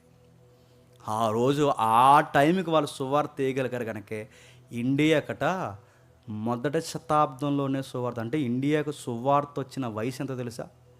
2000 సంవత్సరాలు. అంటే తోమా మొదటి శతాబ్దంలో వచ్చాడు. 2వ శతాబ్దానికే సిరియన్ బాప్టిస్ట్ చర్చ్లు కేరళలో కట్టారు. మీకు ఎయిర్పోర్ట్ల హిస్టరీ మీకు తెలుసో లేదో, అప్పుడప్పుడు మనకి అప్పుడప్పుడు ఫేస్బుక్లో, ఇన్స్టాలో మనకు వస్తుంటే మొట్టమొదటి ఎయిర్పోర్ట్ కట్టడానికి గవర్నమెంట్ ప్లేస్ అడిగితే ఆ ప్లేస్ ఎవరు ఇచ్చారు చెప్పిన? క్యాథలిక్ చర్చ్ ఇచ్చింది ఎయిర్పోర్ట్ స్థలం. ఆ చర్చ్ పేరు ఏంటో చెప్పిన? Syrian Baptist church. గుర్తుపెట్టుకోండి, క్యాథలిక్ చర్చ్. అంటే మొదటి శతాబ్దంలోనే దేవుడు కేరళ వరకు సువార్త తెచ్చాడు, మొదటి శతాబ్దంలోనే ఇండియాలో సువార్త తెచ్చాడు, మొదటి శతాబ్దంలోనే పశ్చిమ దేశాల వరకు సువార్తని, నడి భాగాల వరకు సువార్త వ్యాప్తి చేశాడు. ఎందుకు ప్రభు ఇదంతా చేసావంటే చట్టాలు నేను రెడీ చేశాను అన్నాడు, భాషను నేను రెడీ చేశాను అన్నాడు. అందుకే అక్కడ వారు ఇక్కడికి వచ్చిన భాష వల్ల ఏమి ఇబ్బందులు రాలేదు వాళ్ళకి, అక్కడ వాళ్ళు ఇక్కడికి వచ్చిన సంస్కృతి వాళ్ళకి ఏమి ఇబ్బంది రాలేదు, వాళ్ళు అక్కడ వారు ఇక్కడికి వచ్చిన వాళ్ళకు రోడ్లు మార్గాలు ఇబ్బంది లేవు, అన్నిటినీ దేవుడు చెప్పండి సెట్ చేశాడు. ఆ రోజుల్లోనే ఖండాలు దాటి వాడ ప్రయాణం జరుగుతుందంటే వాడలు కట్టుకునే నాలెడ్జ్ కూడా దేవుడు ప్రపంచానికి ఎందుకు ఇచ్చాడు చెప్పనా? సువార్త కోసం ఇచ్చాడు. ఆయన ఏది చేసినా సువార్త. ఇప్పుడు యూట్యూబ్ ఎందుకు చెప్పనా? నన్ను అడిగితే సువార్త కోసమే. ఫేస్బుక్ ఎందుకు చెప్పినా? సువార్త కోసమే. ఇన్స్టా ఎందుకు చెప్పినా? సువార్త కోసమే. ఇంకా గట్టిగా మాట్లాడుతూ మళ్ళీ చెప్తున్నాను, ప్రతి టెక్నాలజీ చెప్పండి సువార్త కోసమే. అక్కడ వరకు ఎందుకు? సినిమా పుట్టింది దేంతో చెప్పినా? బైబిల్ స్టోరీలు తీయడానికి. మీరు కాబట్టి సినిమా హిస్టరీ చదువుకోండి. Ben-Hur, 10 commandments, main stories. అసలు సినిమా స్టోరీస్ స్టార్ట్ అయిందే బైబిల్ స్టోరీస్. వంకర అందరూ డైరెక్టర్ అయ్యి ఇప్పుడు సినిమా కల్చర్ మార్చేశారు. ఏ ప్లాట్ఫామ్ అయినా దేవుడు ఒక నాలెడ్జ్ ఇచ్చాడంటే దేనికి ఉపయోగించాడు చెప్పండి? సువార్త వ్యాప్తి కొరకు. ఇప్పుడు చెప్పండి, ప్రపంచంలో దేవుడు కలగజేసుకున్నాడు 400 సంవత్సరాల చరిత్రలు అంటే ఎస్, ఆ 400 సంవత్సరాల చరిత్రలో చెప్పండి దేవుడు మౌనంగా లేడు, కాలాన్ని సంపూర్ణం చేశాడు. గ్రీకుల్ని, మాదీయుల్ని, పారసికుల్ని, ఆ పైనున్న బబులోని వారిని, కిందన్న రోమన్స్ని, చరిత్రని, భాషని, లెక్కల్ని అన్నిటినీ దేవుడు సెట్ చేశాడు. అపోస్తులు తెర మీదకి వచ్చే సమయానికి లిటరేచర్ చాలా డెవలప్ చేశాడు, బైబిల్ రాయించాడు. ఈ టైం వచ్చే సమయానికి నీ చేతుల్లో బైబిల్ పెట్టాడు, చెప్పండి, నా చేతిలో పెట్టి. దీన్నే గాడ్స్ ప్లాన్ అంటారు. దీన్ని ఇది అలా చదువుకుంటే తెలియదు, చరిత్రను అలా కదిపితే ఎంత పని చేసావు ప్రభా నీ కుమారుడు కొరకంటే, ఎస్ అంత పని చేశాడు కనుకే ఈరోజు సువార్త మనం వినగలుగుతున్నాం. ఇప్పుడు మనకు యూట్యూబ్ వచ్చింది, బాగా వినండి. మరి పాస్పోర్ట్ వేసలేదు కదా, మరి సువార్త వెళ్ళట్లేదు కనుక మరి ఎలా బ్రదరు అంటే, అందుకే దేవుడు మరో లైన్ ఇచ్చాడు, చెప్పండి, యూట్యూబ్. మనల్ని అయితే వెళ్ళినారు కానీ దీన్ని వెళ్ళకుండా ఆపగలరా? ఇంకో ఎదవ ఉన్నాడు, ఆ కొరియా ఎదవ, కింగ్ హుమ్ ఏదో ఉంటుంది కదా పేరు, అడితే పేరేంటాడు, కింగ్ హుంగ్ జాన్ ఏదో ఉంటుంది ఆడి పేరు. ఆడు అక్కడ ఉన్నాడు. అది కూడా వస్తుంది నాకు తెలిసి. ఇంటర్నల్గా సువార్త ఏదో జరగదని అనకండి. ప్రతి ఏరియాలో ఏదో విధంగా సువార్త, కాలములు సమయములు తన స్వాధీనంలో ఉన్నాయి. ఏ కంట్రీని ఎప్పుడు దేవుడు ఫామ్ చేయడానికి సమస్తం వెనుక ఈ చరిత్ర నడిపించిన దేవుడికి ఎల్లప్పుడూ మహిమ కలుగును గాక.